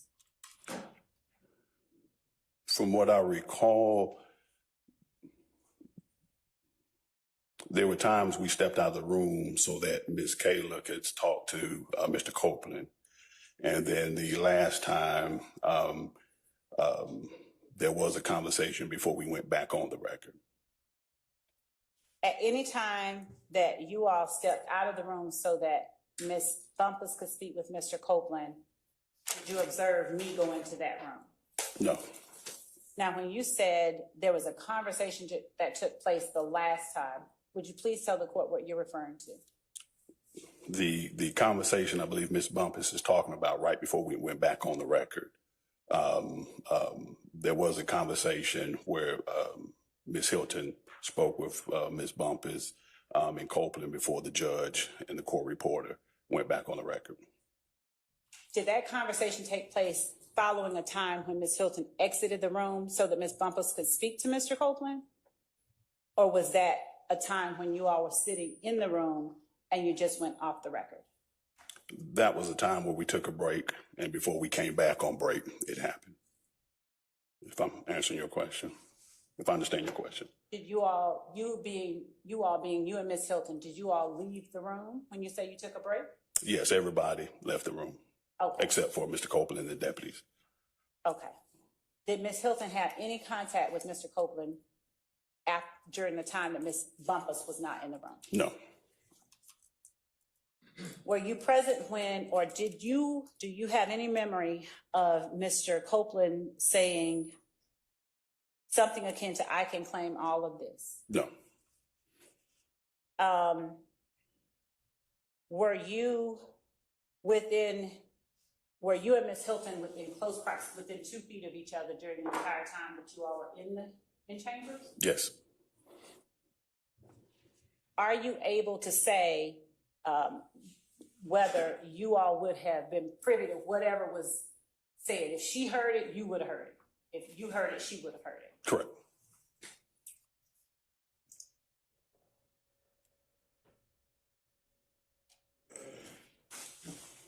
Do you recall speaking with Ms. Bumpus and Mr. Copeland about the Donovan Thomas murder? No,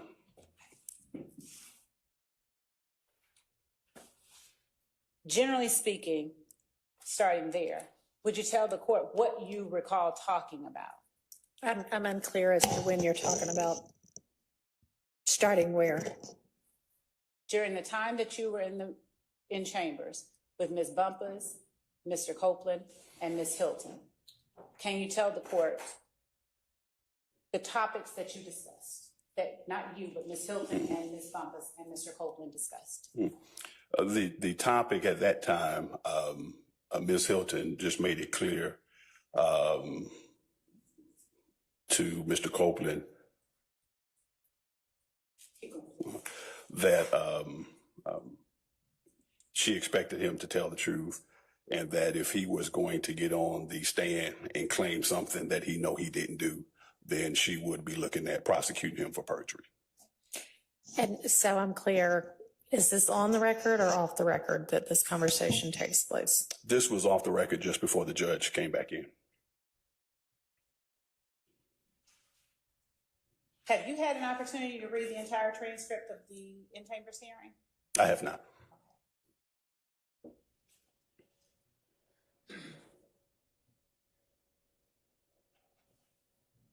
Do you recall Mr. Copeland making any direct statements about his involvement in the Donovan Thomas murder? He never mentioned anything about involvement in Donovan Thomas' murder. Do you recall him making any indirect statements or statements that could be construed as an involvement in the Donovan Thomas murder? No. Did Ms. Hilton, during her conversations with Ms. Copeland, while you, Ms. Bumpus, Mr. Copeland, Ms. Hilton, the court reporter, not the court reporter and the judge, in other words, during an off-the-record conversation, did Ms. Hilton... All right, hey, back up. So is it your testimony that there was one brief off-the-record time when Ms. Hilton, Ms. Bumpus, and Mr. Copeland were all in chambers, but before the judge was back in chambers? Or just tell me, maybe I'm yes, no? Yes, we broke for someone used the restroom. Okay. And before we went back on the record, that's when Ms. Hilton and Kayla had the conversation before Ms. Weaver began to record everything. So Ms. Weaver was sitting in there. She was not in there at the time they were off the record.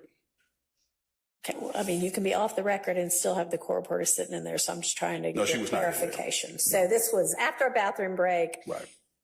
Ms. Hilton and Ms. Bumpus head back into chambers before the court reporter and the judge are back. Is that right? Well, I want to say Ms. Weaver did come in, Okay. and then Ms. Hilton did ask she needed to say something with Kayla and Mr. Copeland before the judge came back on the record. And Mr. Copeland's in there at that point in Mr. time? Copeland was in there. All right, and so what is the substance of that very brief 2-minute or whatever conversation? It was Ms. Hilton explaining to Mr. Copeland that if he did get on the stand and take credit or try to take credit for something he didn't do, she would then seek prosecution for perjury. She would. Seek prosecution for perjury. And did she talk with any specificity about what crime or crimes that would include? She did mention the Donovan Thomas case, and that if you got and claim something that he knows he didn't do, and we have proof that he didn't do, then she would prosecute for perjury. All right, and so your recollection is that that conversation occurred off the record before the judge was in there? Yes. Okay. Do you have a recollection of a very similar conversation also occurring on the record? No. So if it's reflected on the record, then that's the conversation that occurred? Say that one more time, Judge. Were there two very similar conversations about that, where Ms. Hilton is saying, if you get up and say something that we know you didn't do, we're going to prosecute you for, or I'm going to prosecute you for perjury? During the course of the conversation, Mr. Copeland's concern appeared to be his statements were inconsistent statements. I'm talking about just the off the record now. Just off the record was just in reference to him taking responsibility for something that he didn't do. Okay. I have no idea why that phone is ringing or how to turn it off. This is not my courtroom, so we're just going to ignore it.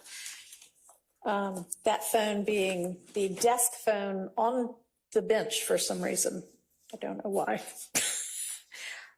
Okay, sorry about that interruption.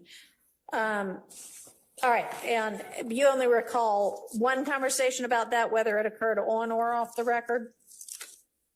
I only recall one conversation specifically in reference to Ms. Hilton saying that she would seek perjury unless it was something blatant, a blatant lie.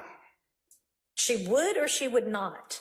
She would not, unless it was a blatant lie. She wasn't concerned about inconsistencies that she would use impeach. She would just impeach him for inconsistencies. Okay. So do you recall any conversation where Ms. Hilton says, and this is on or off the record, Ms. Hilton essentially says, look, if you get up there and you claim something that you're the one that did something and I flat out know you didn't do it, I'm not going to prosecute you for perjury for that because I don't know what your reasons might be.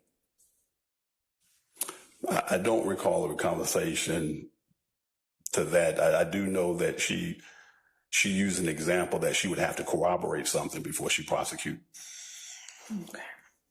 All right. So the extent of the off the record before the court got back in their conversation was her essentially just saying what?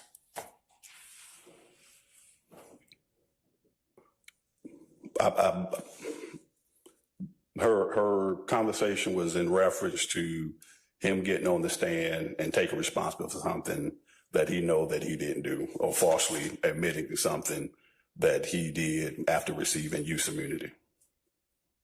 All right. Go ahead, Ms. Love. Thank you, Judge. Did Ms. Hilton attempt, or did she make any effort to explain perjury beyond what you just described for the court? Do you remember her doing that? Doing this off the record or just in general? In general? Yes, she did. Was the conversation that you are relating to the court that happened off the record, did it refer to matters that you later discussed on the record as well, or not? All of it, in a sense, was stuff that per se was explained on the record. It was just clarifying what would constitute perjury versus inconsistent statements, or whether she would need to impeach him. And showing you, for instance, just page 50 of the transcript, line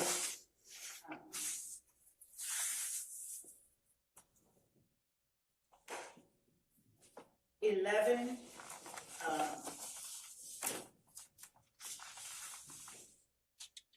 I'm sorry, line 19.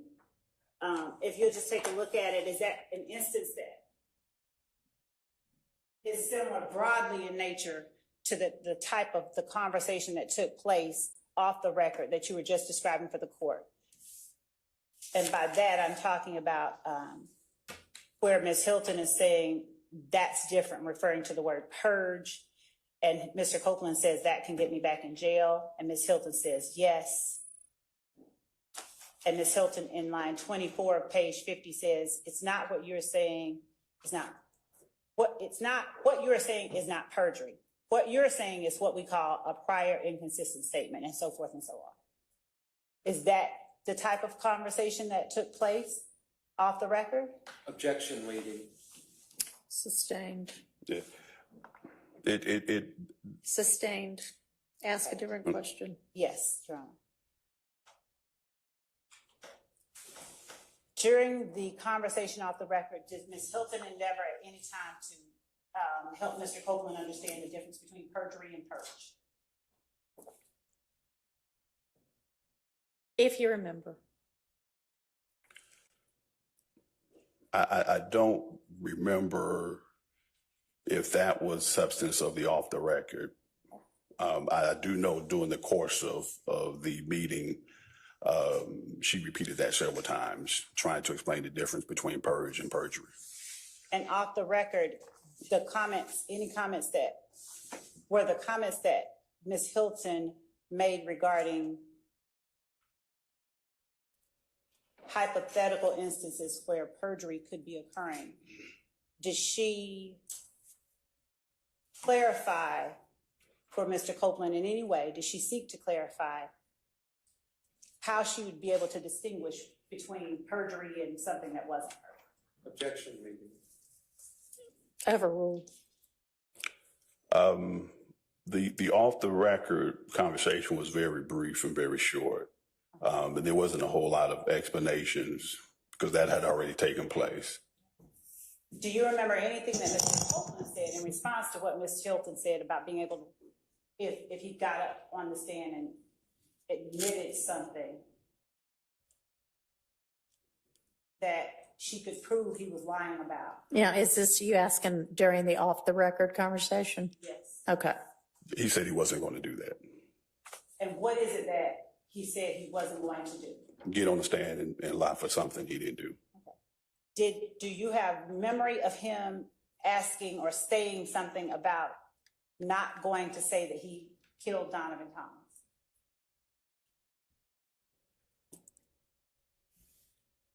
He didn't use that word. He said he wasn't going to take credit or say he did something he didn't do. Yeah. Do you recall that those words you just spoke were in response to a question about the murder of Donovan Thomas? It wasn't a question specifically about Donovan Thomas. It was a question about him getting on the stand. It was a statement about him getting on the stand and taking credit for something he didn't do. And broadly, do you recall Ms. Hilton making comments about Donovan Thomas that Mr. Copeland then made any comments about?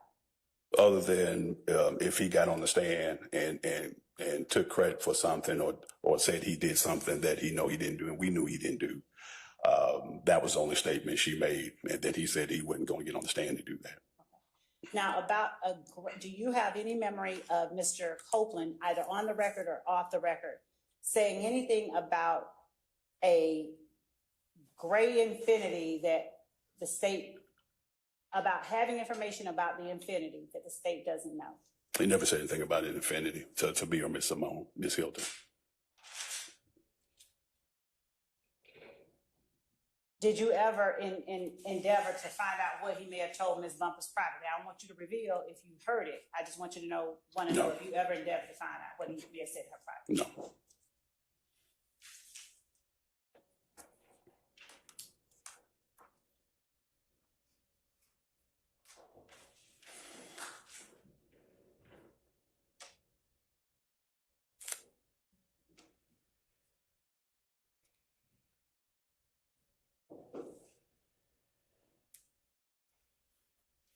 And would it, Go ahead. would it have stood out in your mind if Copeland had made any kind of inculpatory remarks about the murder of Donovan Thomas?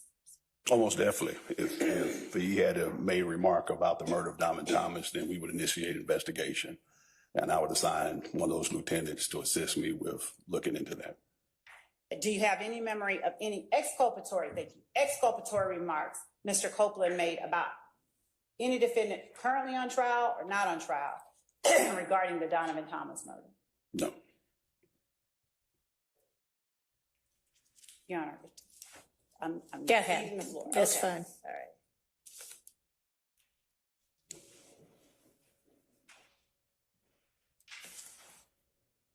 Does your memory of what took place during any portions of the conversation that were off the record, does your memory align with what you heard Ms. Bumpus testify about regarding off the record conversations? The restroom break, just the restroom break. And what about the content of the off the record conversations? Does your memory align with what her memory is as she testified about? Not for the majority of it, no. Would you tell the court any discrepancies between what you recall and what you heard that she recalls? The off the record, like I said before, basically Ms. Hilton having the conversation about Mr. Copeland getting on the stand and taking credit or claiming something that he didn't do and that we know he didn't do. That was in just the gist of the off the record conversation before the judge came back in. And what, if anything, did you hear Ms. Bumpus talk about that you have no memory of whatsoever, or that you can testify in your recollection did not happen? The incident about the infinity, him claiming that I can claim all of this.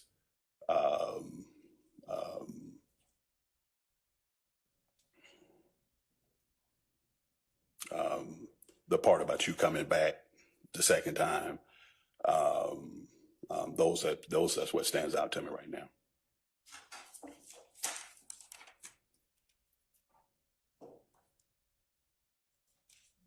And was my absence from the interactions between Ms. Hilton and Mr. Scratch that. Your Honor, that's all the questions. All right. Thank you. Anybody from the defense side have questions for Investigator Wong?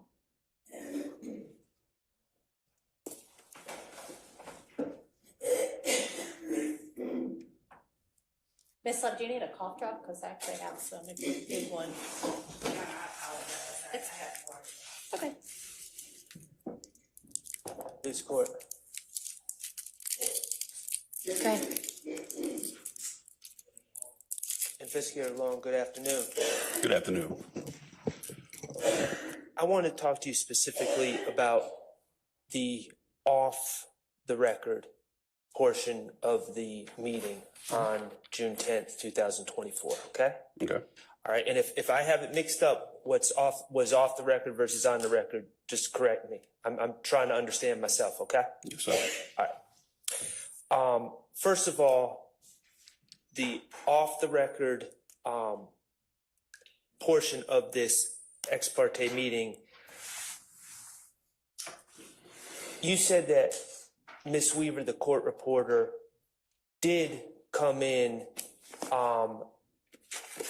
to the judge's chambers, the judge's back room and chambers during that discussion, correct? Everybody was coming in initially. Okay. And that was before what we're deeming the off-the-record That's conversation, correct? And Ms. Hilton specifically requested Ms. Weaver not to take those communications down, correct? I wouldn't say she directed Ms. Weaver, but she did say she wanted to talk to Ms. Bumpus before we went back on the record. She made the request, Ms. Yes. Hilton. Okay, and that was to remain off the record was requested by Ms. Hilton and Ms. Hilton alone. Yes. Can I get a little clarification there? So this is after the restroom break, right? Or whatever kind of break it was? Yes, Judge. Okay, and when Ms. Hilton said, I want to speak off the record to Ms. Bumpus for a minute, was Judge Glanville already in that room by then or not? He had stepped in and then ended up stepping back out. Okay, and so, all right. Yeah. Thank you. And you indicated that during this off-the-record portion, Ms. Hilton stated to Mr. Copeland that she would not pursue perjury charges unless it was a blatant lie. That was said during the off-the-record portion, correct? No, that's not what I testified to. Okay, when was that stated? I don't ever recall her saying that she wouldn't seek charges unless it was a blatant lie. Okay.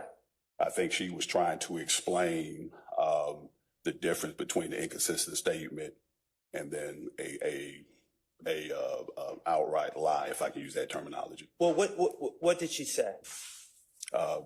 What do you mean, what she said? Well, you said that when I said she would not pursue perjury unless it was a blatant lie, you said that was not what she said. So what did she say regarding that? And off the record? Yes. Yes. Her statement or comment to Mr. Copeland was that if you did get on the stand and you took claim or took credit, this is me paraphrasing, for something that you did, then knowing that you didn't, knowing we know you didn't do it, then she would seek perjury charges for that. Okay. And you indicated, my understanding of your testimony is you indicated that at some point, Ms. Hilton specifically referred to getting on the stand and claiming responsibility for the Donovan Thomas situation. Is that correct? Yeah, if he took credit for something he didn't do, yes. But specifically, it was stated the Donovan Thomas situation, correct? Yes. Okay, and that was out of Ms. Hilton's mouth. Yes. Okay, so Ms. Hilton specifically, during the off-the-record portion, referenced Mr. Copeland taking credit or taking responsibility for the killing of Donovan Thomas. Yeah, it didn't come exactly like that, but yes, it just yes. And Ms. Hilton specifically said that if Mr. Copeland did that, she would seek perjury charges against Mr. Copeland, correct? If he got up and he took credit for something he knew and he didn't do, yes. Well, you keep going back to you didn't do, but in the fact is in that off-the-record portion of the conversation, it wasn't just generally something we know you didn't do. She specifically said It was both. killing. Okay, so it was specifically something we know you didn't do, and then she also said specifically Right. for claim responsibility for the killing of Donovan Thomas. Okay, so to your recollection, if you recall, prior to Ms. Hilton, did Ms. Hilton just bring Donovan Thomas, that case, into the discussion, or did Mr. Copeland say something that Ms. Hilton was responding to when she warned him not to take credit for the Donovan Thomas killing? Ask the question one more time. What did Mr. Copeland say before then that prompted Ms. Hilton to start talking about Donovan Thomas's murder? Mr. Copeland didn't say anything. I can only I believe Ms. Hilton was attempting to just explain, because he had received use immunity, not to go in and try to claim something that he didn't do because he received use immunity. So your testimony is Mr. Copeland didn't bring up Donovan Thomas, but Ms. Hilton brought up Donovan Thomas murder. Right. Did Ms. Bumpus bring up the Donovan Thomas murder prior to that? Not that I recall, no.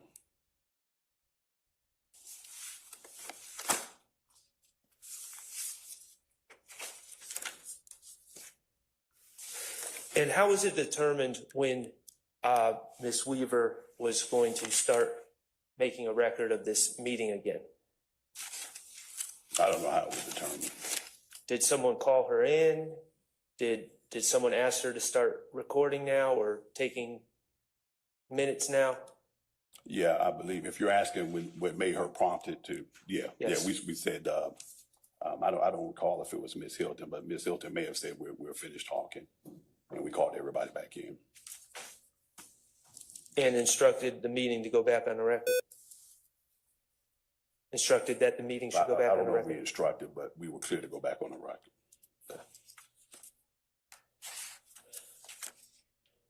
I have no further questions. Thank you. Thank you. Anybody else?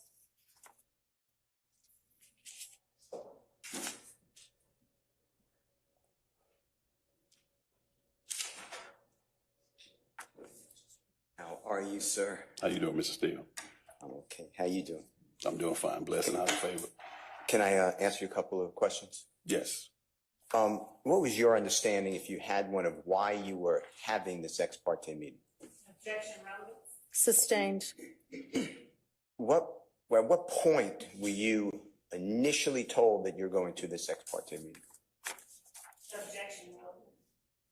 I want to know which part he was there for.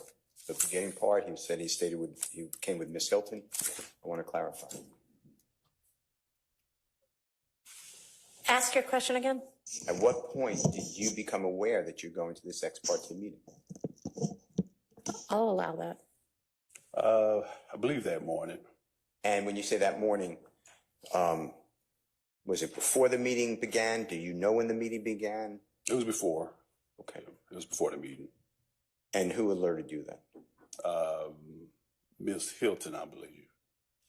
Yeah, because of course we had to escort him over to the judge chambers. And did you escort, when you say them, who did you escort to this? Say one more time. Ms. Hilton. And was Adrian Love already there in the meeting, or did she come with you or go after you? She was already there. All right.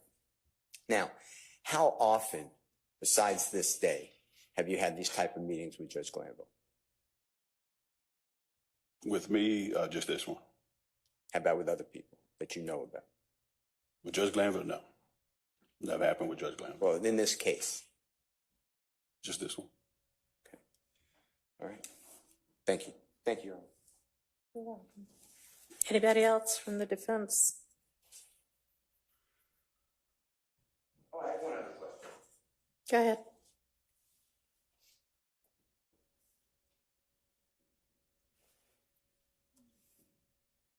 Did anybody tell you that that was not to be told to other people who are not invited to that meeting? What's the relevance of that? The state of Georgia, I objected to it, made a statement that I somehow knew about this beforehand, which is not true. So I want to ask if anybody directed anybody to tell somebody from the defense, not tell anybody from the defense. I'll allow it.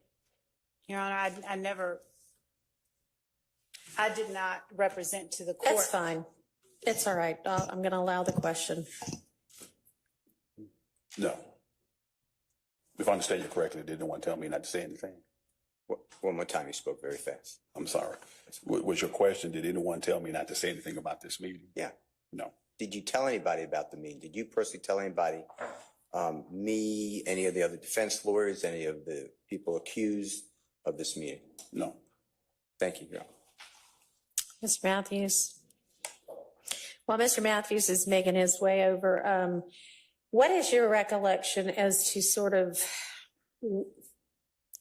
when during the meeting, like within the first 10 minutes, within the last 10 minutes, right in the middle, if you recall that the bathroom break and then short off the record conversation occurred that you testified to? This was near the end. Near the end? Near the Okay. end. All right. Good afternoon. How are you today? Mr. Mathis, how you doing? Doing well, thank you. Just a couple of questions. Did you have any recording devices in the meeting yourself? No. Did you make any written notes of any of the meeting yourself? No. Okay. And just for the record for today, you were actually in the courtroom during the time that Kayla Bumpus was testifying before this honorable court, correct? That's correct. Okay. Did you know this morning before court that you might be testifying about this matter today? I did not know. Okay. I could ponder, but I did not know. Okay. All right. That's all I have. Thank you. All right. Anybody else? Any redirect?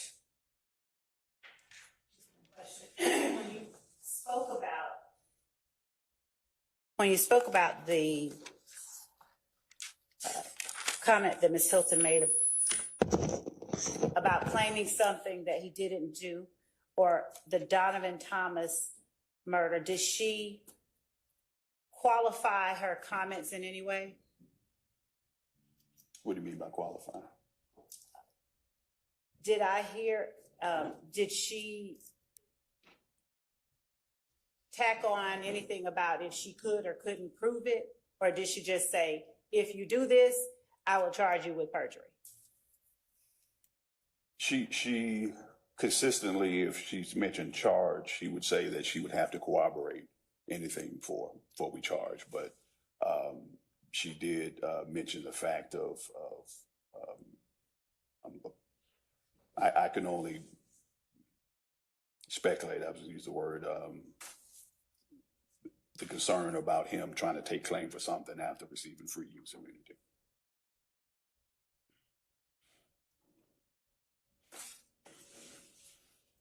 And were those comments that she made that you're talking about also accompanied by any kind of explanation, like if I can prove it, or? Yeah, because she mentioned the fact of if we knew, and we know you didn't do it. Yeah. Thank you. Mm-hmm. Thank you. Anything else from the defense? All right, is the transcript before the witness at this point? I don't know where it went to. Yes, Your Honor. Okay, can you flip to page 41 and take a look at, well, the end of 40, starting at line 20, and then review that through the rest of line, or the rest of page 41?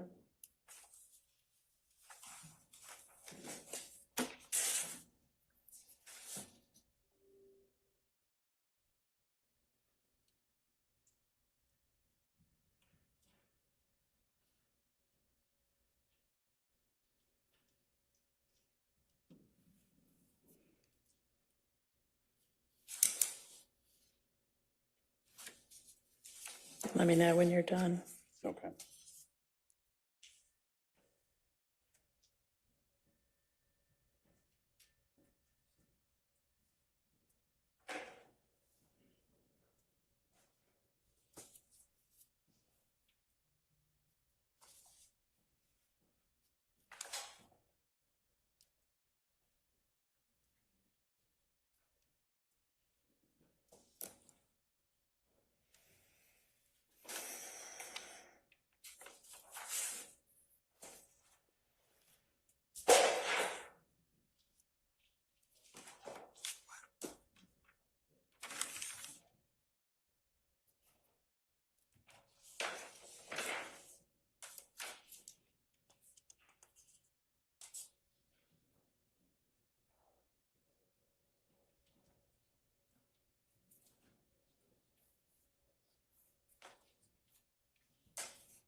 I'm done, Your Honor. All right. Is it a fair characterization that during that portion of the meeting, Ms. Hilton, Ms. Bumpus, and Mr. Copeland are talking about what might or might not get him charged with perjury or false statements? Yes. And does Mr. Copeland raise the issue of murder and whether it has a statute of limitations? Yes. Okay. And does Ms. Hilton at some point after that talk about if she knows that he's lying about something and there's no other evidence, what that might or might not result in?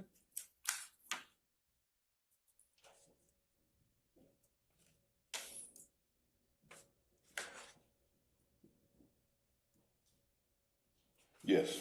All right. Do you recall whether the off-the-record post-bathroom break conversation occurred before or after this on-the-record conversation?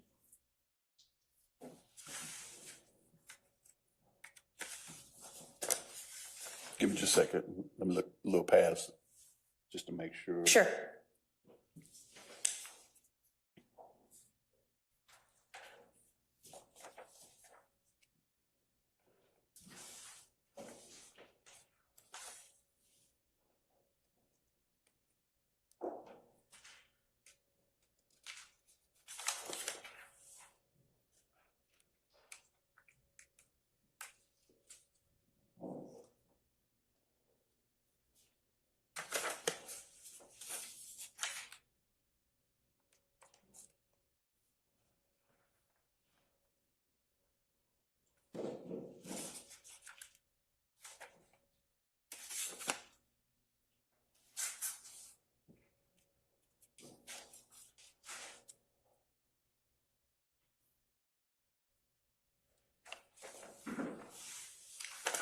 It happened after.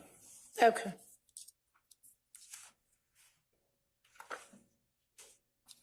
If you take a look at the entire rest of the transcript, do you think you might be able to figure out about when that break and off-the-record conversation happened? I will take a look. And I mean, you may or may not be able to, but if you can, let me know. If you can't, let me know that as well.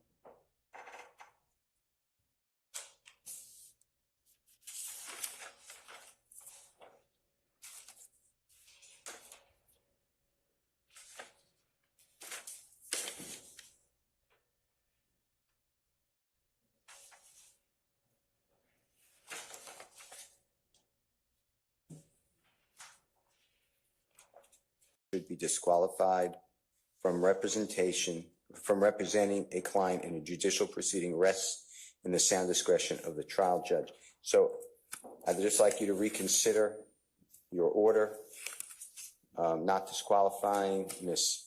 Hilton and Ms. Love. And you've inherited a case that has a lot of history and a lot of it bad. And I put into my motion, I could go over it with the court, and I also attached the YouTube links. It's on July 10th, 2024. I also filed in case the link goes away, I filed on a thumb drive to preserve it. So that's with the clerk's office, and a copy was sent to the prosecution as well. But it started before, but an opening statement. I don't know if you've read it. So I read your motion and I looked at the portions that you were talking about. hurtful. It's hurtful. And then as of last week, a new court comes on. It's almost like a breath of fresh air. It's all new. And again, I'm hit with a motion by Miss Love that was the fourth time the same thing's argued. Talking about a duty that is intentionally and knowingly not followed through by me, and I owe it to her. And I saw your email saying, whoever wrote that, you come into court. I understood it. I don't think Ms. Love did herself any favors with that. Well, the favors have to end. I'm not trying to, I've never done this before in my history of living in a courtroom, but it's just not appropriate that I can't accept a proffer from a lawyer. I've never said that before. I've never uttered any of those words. So I'll leave it with you. My point is, it doesn't end. There have been no sanctions. It's been ratified almost. And it's from everything. It's just, I put in paragraph 2, just choice examples from my memory. But it is constant. You know, there are great people everywhere in the courts, and they shouldn't be treated like this. So I'm asking you to disqualify because it's just not, at some point, the message needs to be sent that this is not the state of Georgia and this is not our bar. All right, thank you. As I understood the gravamen of your motion that you filed since I've been the presiding judge to disqualify Ms. Love and Ms. Hilton, it was because you needed them as a witness, and that was the basis of my ruling. And in Mr. Shart's motion that is under consideration right now is a request, again, to disqualify them. And I know that I previously said, y'all, that's a matter for the bar.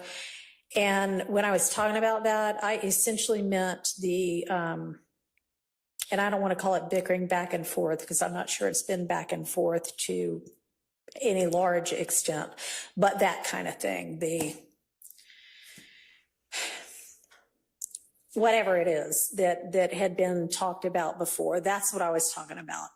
I will tell you that this court takes Brady violations very seriously. And I mean, everybody ought to, prosecutors ought to. And I am considering that right now. So rest assured that I am aware and have been aware that I have the authority if I choose to remove them. Thank you. So, all right. Do y'all want to be heard from the state on this? Or do you want to go ahead and present some testimony to counter the Melnick, you know, that you knowingly contacted Mr. Copeland, knowing he was represented by Mr. Melnick? Absolutely, Your Honor. All right. What we did was ask that our witnesses be summoned, if you will. Okay. If the court All would right. just give us. Sure. Why don't we take a convenience break, and can you let a deputy know when you're ready with somebody, and we'll come back out. Yes, Thank you. thank you. Appreciate it.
Witnesses for the state. Ready? All right, let's get that person on the stand. Your Honor, State Counsel Adam Abadi. All right. I remember one time when I was called as a witness in a case for some very ancillary matter, and we're so used to being the ones examining, we're not used to being the witness. And the direct finish, and I got up to leave, just like all of the lay witnesses who have no clue, and then I felt like an idiot. But oh well, maybe Mr. Abate won't do that. We'll see.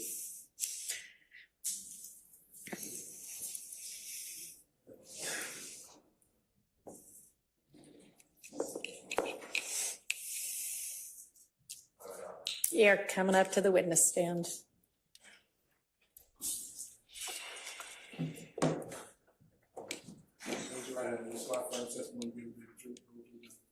Like Mr. Melnick, I'm an officer of the court. He won't swear himself in, but whatever.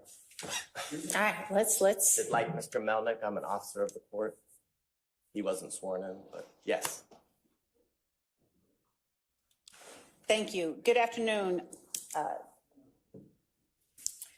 Chief Deputy Abadi. How are you? Fine, thanks. Just for the record, would you state where you work and what your position is? DA's office in Fulton County. I'm the Chief Deputy of the Major Crimes Division. All right. And February the... Please slow down. It's ABBATE. And I said Chief Deputy of the Major Crimes Division. February of 2023, where were you working within the DA's office, if anywhere? Same position. All right.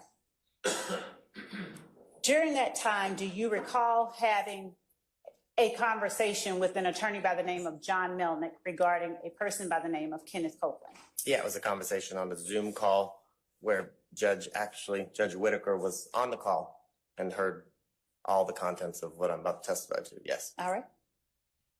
And would you tell the court what the purpose of that Zoom call and that conversation with Mr. Melnick was?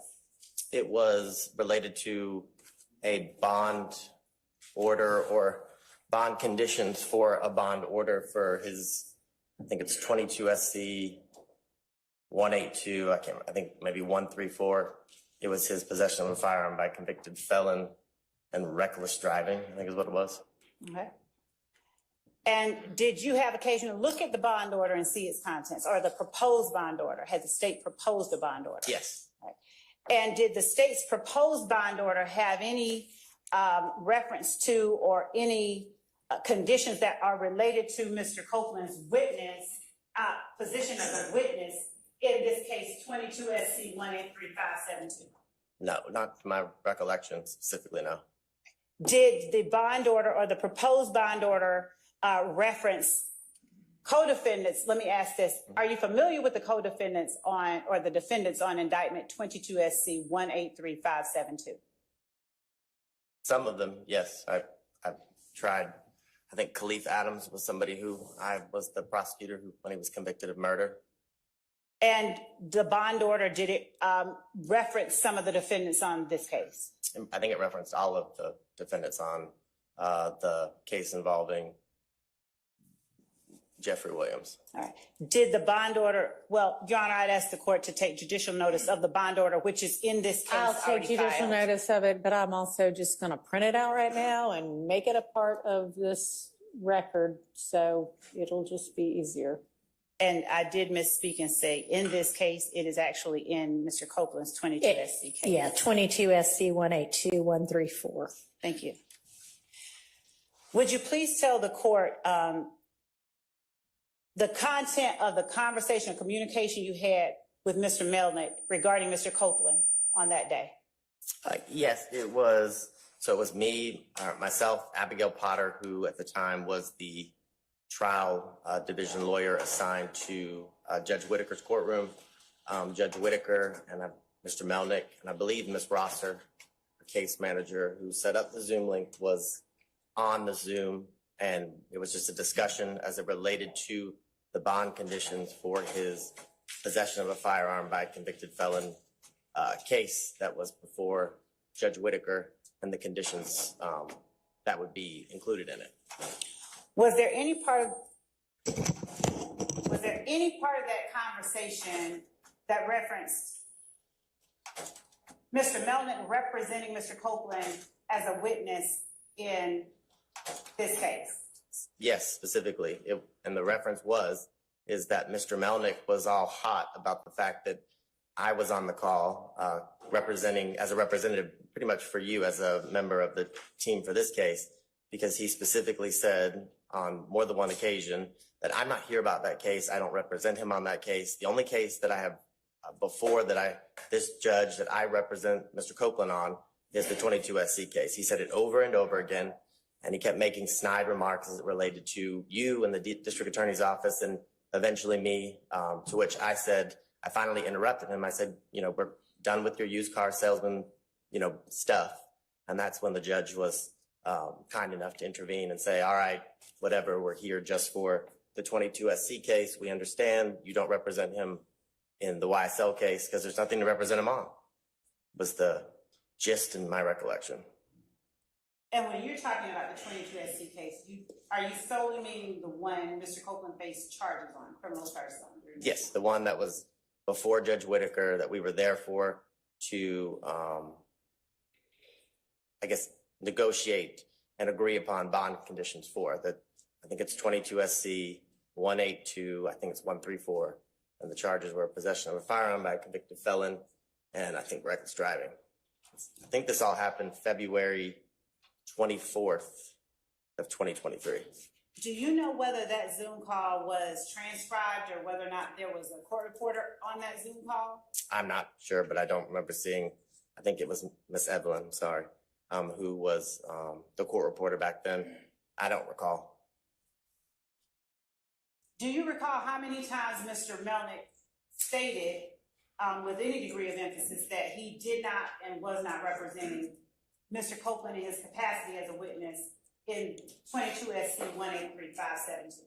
2 or 3 times, and it was all in relation to the state's request that he be fitted with an ankle monitor. And that was particularly angersome, I guess is the correct word, as it relates to Mr. Melnick's reaction, because that's when he kept saying, this case has nothing to do with that case. I have nothing to do with that case. I don't see why he has to have an ankle monitor.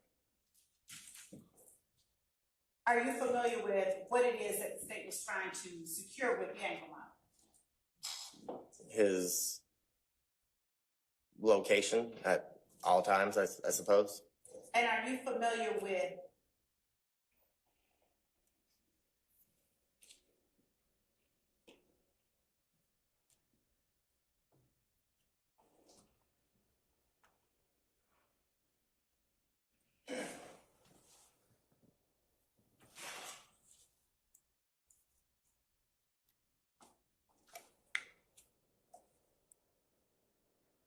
Did you speak with Mr. Melnick at any other time regarding his representation of Mr. Copeland as a witness in this case? No, I try to avoid him as much as possible. Has he ever in life represented to you that he represents Kenneth Copeland as a witness in this case? No, it was the exact opposite in front of the exact same judge that we're sitting before today.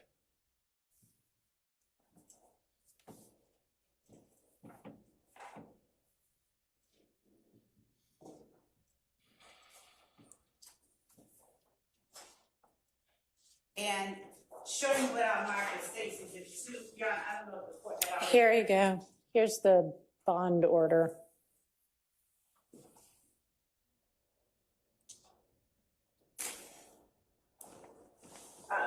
Showing you States Exhibit 2, which I'll mark, which is a copy of the filed bond order. Is that the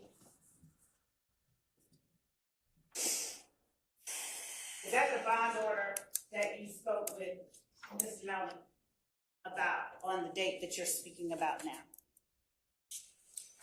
Or is there? So this would be the bond order that came from the conversation we had in February 24th of 2023. This is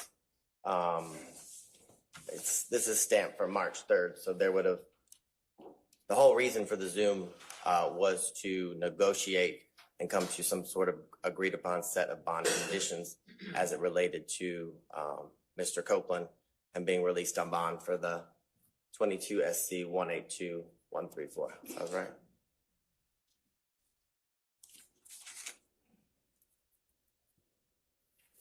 So this would have been the product of that conversation. Okay, thank you.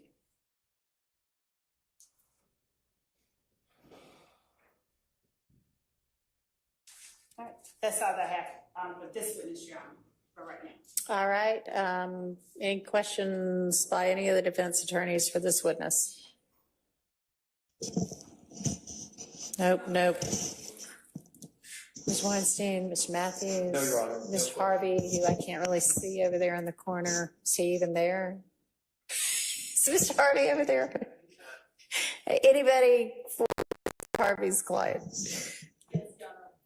Any questions? Okay, great. Thank you for your time. You may step down. All right, call your next witness. State calls Attorney Peter Herzog. Okay.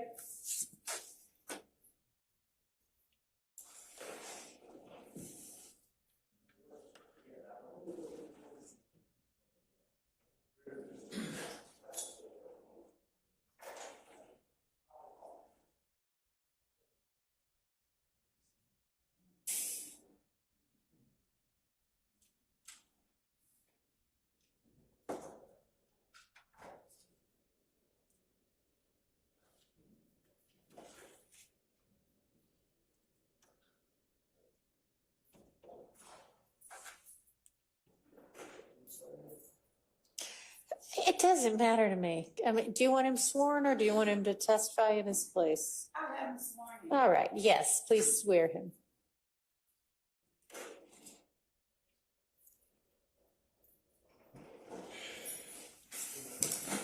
Raise your right hand. Swear first testimony you give the truth, you tell the truth, the whole truth, nothing but the truth. I do. Have a seat. Your first and last name for the court. Peter, Peter, Herzog, Hertzog. Tzog.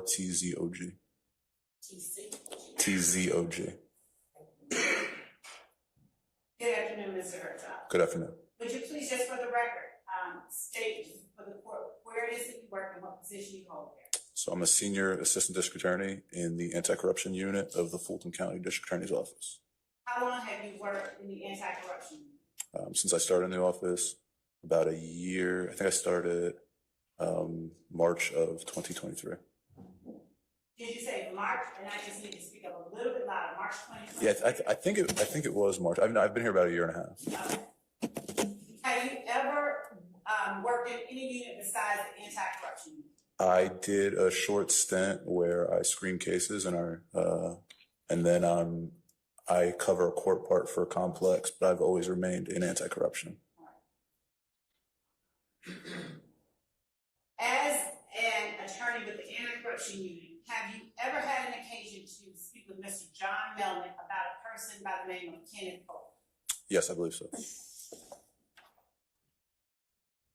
At any time during those conversations, did you ever, in any way, seek any information regarding Mr. Melnick's representation of Kenneth Copeland as a witness in the case 22 SC 183572? No. Did you ever, in any of those conversations, have any occasion to talk with Mr. Melnick about his representation of Kenneth Copeland as a witness in any YSL related case? No.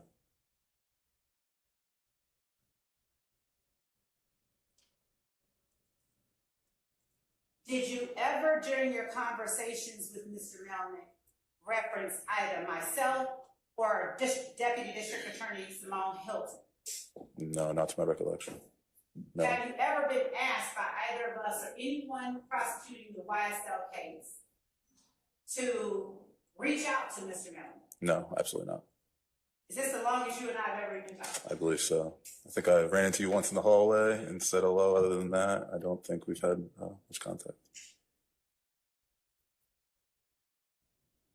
Did the matter that you spoke with Mr. Melnick about have anything to do, in any tangential, direct, indirect, any way, have anything to do with 22 SC 183572 or the criminal indictment that preceded it? Absolutely not. No. Was the case that you spoke with Mr. Melnick about a case that was in your unit? Yes, ma'am.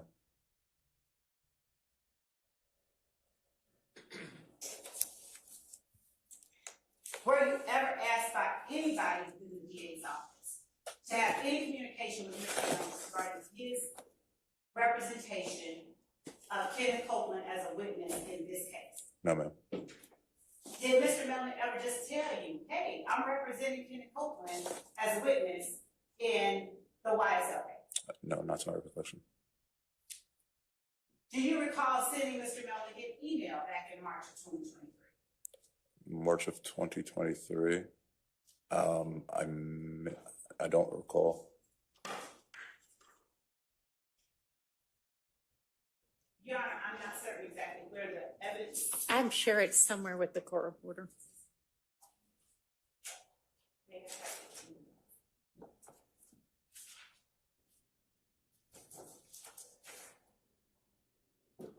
I'm going to show you what has already been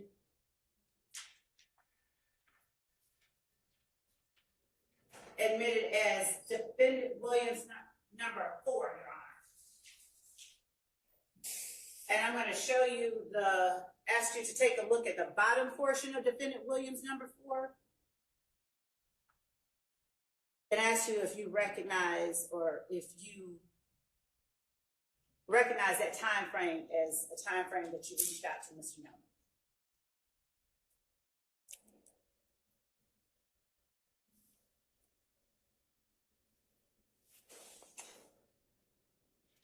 I did reach out to Mr. Millick. It could have potentially been around that time frame. If you'd like, I can go into more detail. Yes, please. So we were investigating, as part of anti-corruption, we were investigating. Without getting into the details of any anti-corruption case Okay. at all. There was an allegation made that involved Mr. Copeland. At the time, I was relatively new to the office. I'm not from here. I'm from New York. I spent years practicing up there. So I know nothing about what's going on down here in relation to this case. I reached out to Mr. Melnick to see, as per our usual in our unit, to speak with every witness. And I believe I asked him if Mr. Copeland wanted to talk about that specific matter. And I don't believe we ever followed up on it. Was Mr. Copeland in jail at the time that you reached out to Mr. Melnick? I believe so. So was when you reached out to Mr. Melnick, where and why did you seek to go through Mr. Melnick to get to Mr. Copeland? Because, if I remember correctly, he represented Mr. Copeland in that other matter. To your knowledge, had that other matter been resolved? At the time, I'm not sure if it was resolved at that time, but I don't believe so. I think that's why I went through Mr. Melnick, I believe. Outside of the anti-corruption matter, did you speak with Mr. Melnick regarding anything else related to Mr. Copeland? No, ma'am. That's all that I have. All right. Any defense examination of this witness? You know, I did a thing, I wrote a check mark, and I'm gonna have to get that out before. Okay, probably have some white out. That would work. Is that okay with everybody if on states 4, Miss Love White felt the check mark she inadvertently wrote on states 4, which is why I don't like to ever handle the evidence, because I'm constantly taking notes and then I end up writing on the evidence. And it's defense, Williams exhibit. Is that okay? All right. Thank you. With the court's permission, I'll do that after Mr. Sharp has had an opportunity. Go ahead, Mr. Sharp. Good afternoon. Good afternoon. So from what I understand, March 2023, you are working for the DA's office in the anti-corruption. Correct. Okay, and you are building up a case? Yes. I'm investigating a case. I'm not building up a case. I'm investigating a case. And is Mr. Copeland the target of this case? No. Okay, so he is a witness. Yes, he would have been a witness. He's a fact witness, I assume? Objection, Your Honor, to the relevance of what type of witnesses. Sustained. What kind of case was this? Objection as to the. Well, can we just leave that it's an anti-corruption type case? Was, I ask, was Mr. Copeland the alleged victim? No. So he's a witness. Well, it's Your Honor. Yes. Do we need a bench conference?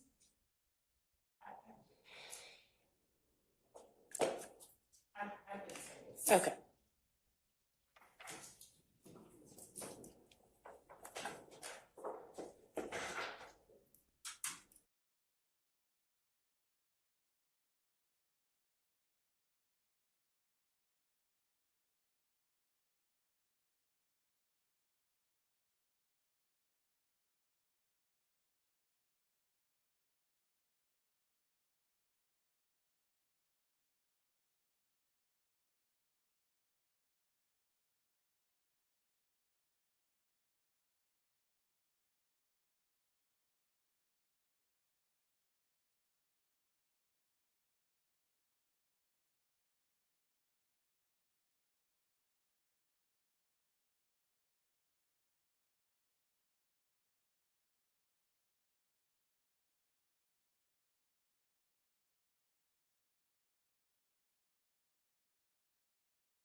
The earphones work right now. So what I'm wondering is if y'all would be comfortable with Mr. Sharp relaying the substance of the bench conference, or if each of you wants to try to come up and gather around, or.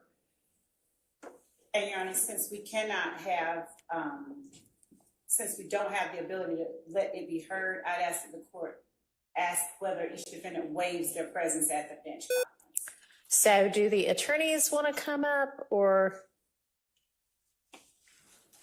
Okay, so I know the defendants normally are able to hear what's going on. I'm sorry we're having technical difficulties. Apparently you need to put these things on their charger pretty frequently in order for them to work. So I'll know that for the next time. But one of your attorneys is going to come up and listen to what the substance of the bench conference is and then I am directing them to return to the tables and let you all know what we talked about. I want to find out whether that's okay with each of you defendants. And also, I am happy if you're not satisfied with what the attorney has told you about it, then you can let me know and I can say, well, here's my take on what happened. Okay. So, Mr. Kendrick, are you okay with Mr. Weinstein just coming up and then telling you what we talked about? All right. How about you, Mr. Huey? All right. Thank you. Mr. Williams? Okay. Who else do we have? Mr. Stillwell, you okay with that? All right. And then Mr. Ryan, you okay with that? All right. Thank you. Appreciate it.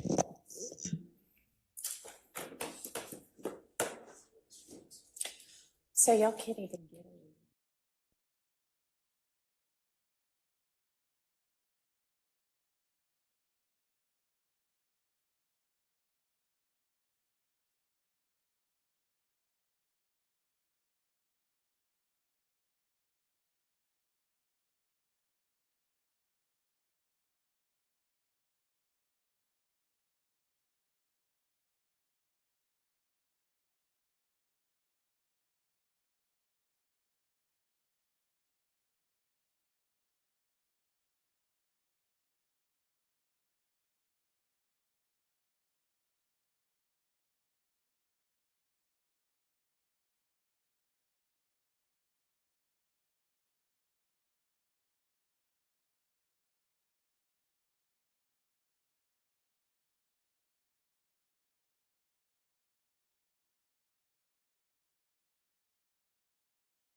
And do any of the defendants have any questions about it that they want to ask me?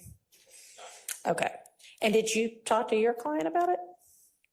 I will. Do you? Okay. All right, go ahead. Attorney Herzog, Spin your mic towards you. the anti-corruption case that you were working on in March 2023, is that still an active investigation? No, it is not an active investigation. It was and the investigation was wholly unrelated to YSL.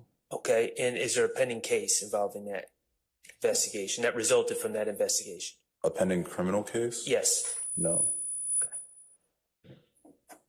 Now, at the time you sent this email, you wanted to speak with Mr. Copeland, correct? About the matters you were working on. Yes, Okay. And you have the ability as a district attorney, you said that your understanding is he was in jail, correct? I believe so.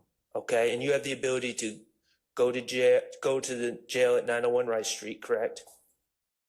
Yes, I have the ability to go to the jail. Mr. Okay, and as a district attorney, you have the ability to bring an investigator with you and interview a witness there, correct? I wouldn't represent someone I wouldn't speak with someone that was represented by counsel Okay, on any case or was recently represented by counsel. okay, so the reason that you called Mr. Melnick is because you would not speak ethically. Your code of ethics, you would not want to speak to someone who's represented, correct? It's all of our code of ethics. Correct. And you also would not want to speak to someone who was represented recently. Is that what you said? I would reach out to the defense attorney prior to that, yes. And that's what you did in this case. You reached out to Mr. Melnick, correct? Regarding our investigation, in the I limited understand. scope to our investigation. Yeah, I understand. You were not involved in the YSL investigation, correct? Correct. Okay. But as part of your investigation, you reached out to Mr. Melnick in an effort to speak to his client, Mr. Copeland, correct? Yes, I believe so.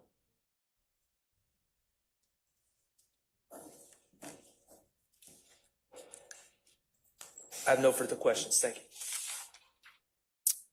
Does anybody else have questions for Mr. Herzog? All right. No?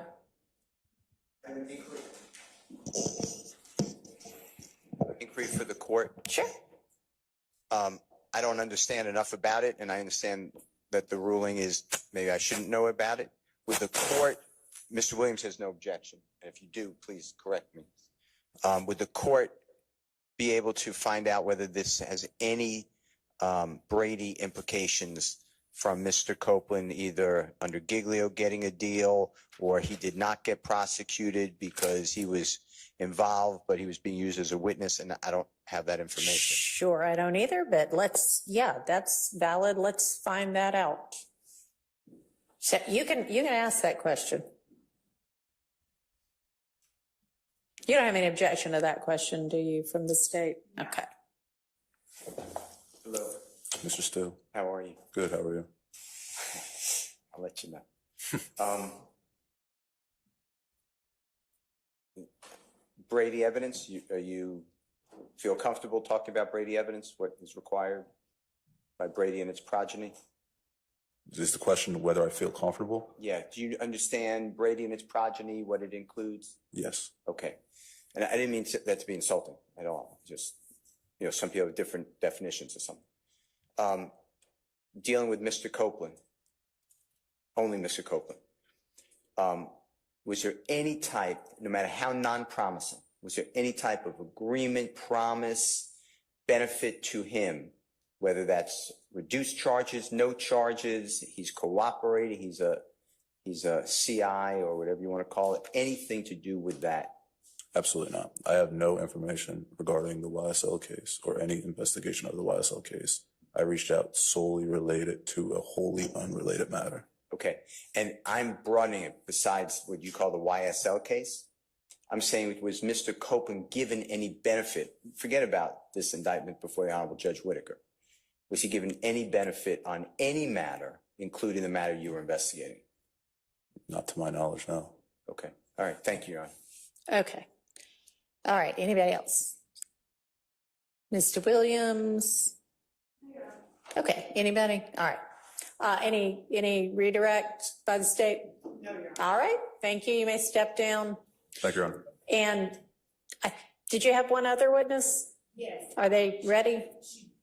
I couldn't allow Mr. Atkins to go outside and check. Sure.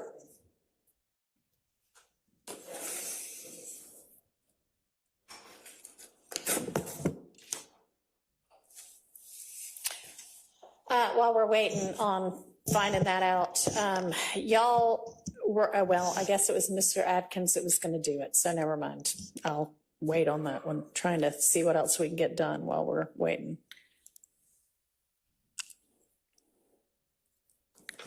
Nothing. Huh? There was one matter, I guess, as it relates to Mr. Copeland, that I would ask that the court take additional notice of, since we're all on here. What's that? The date that his criminal matter that we were just introducing testimony about was resolved. There should be within the 22 SC 183-134, I believe, case in Odyssey, a disposition for those criminal charges. I would ask the court just to take judicial notice of that date. All right, so it appears that the plea was entered on June 28th, 2023, and the disposition was filed on June 29th, 2023, and I'll take judicial notice of that.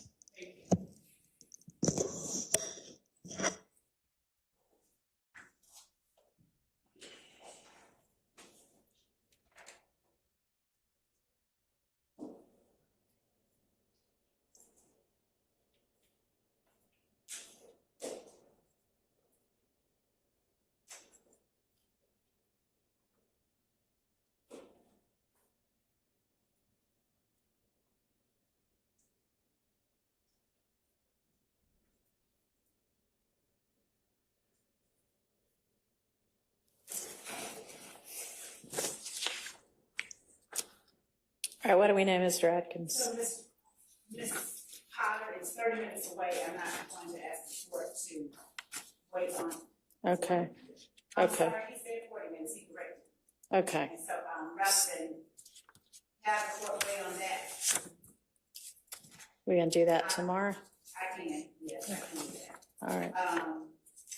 And Your Honor, the other thing that I was looking at was I'm obtaining a certificate of service for Mr. Copeland that I believe was filed. I think he was served most recently in May of 2024. And if the court would indulge me one moment, I was just trying to determine who it was that served him, since the subject is state's actions regarding a witness, Mr. Copeland. And I would also argue to the court that there is not standing to complain of the interactions between state prosecutors and their witnesses in this case. And there's not standing to complain of what happened as it relates to Kenneth Copeland in the in-chambers hearing. But to the, on June 10th, in terms of King and its progeny, and what the transcript reflects, and the court has heard testimony reflecting. All right. Well, their claim is a right to be present, and they have standing to make that claim. Whether I make a determination that they did have a right to be present or didn't is yet to be determined, but they can certainly make the claim. Was there, with regard to them, are there not being standing to complain about whether the state communicated with Mr. Copeland when, according to the defense, the state knew him to be represented? I understand the assertion in that regard to be that the prosecution has violated a bar rule, and that they've also violated other bar rules over the course of this case, and that I should take that into consideration in determining whether and what remedy to fashion. Do I have that about right? I'm getting nodding yeses. Okay. So yeah, they can assert that to the court. Okay. And Your Honor, as I obtained for the court that those final two pieces of information. Okay.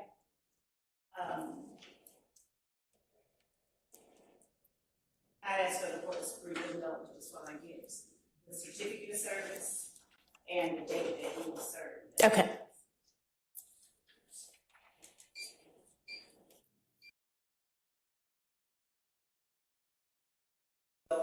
That because it was filed on the. All right, I'm not even sure which one you're talking about, but sure, if it's relevant, I will unseal it. Can you let me know which one it is? It was a certificate of service and it was filed on, okay, that's what we're getting today. Okay. It's, and that's in which case? This 22. YSL case? Yes. Okay.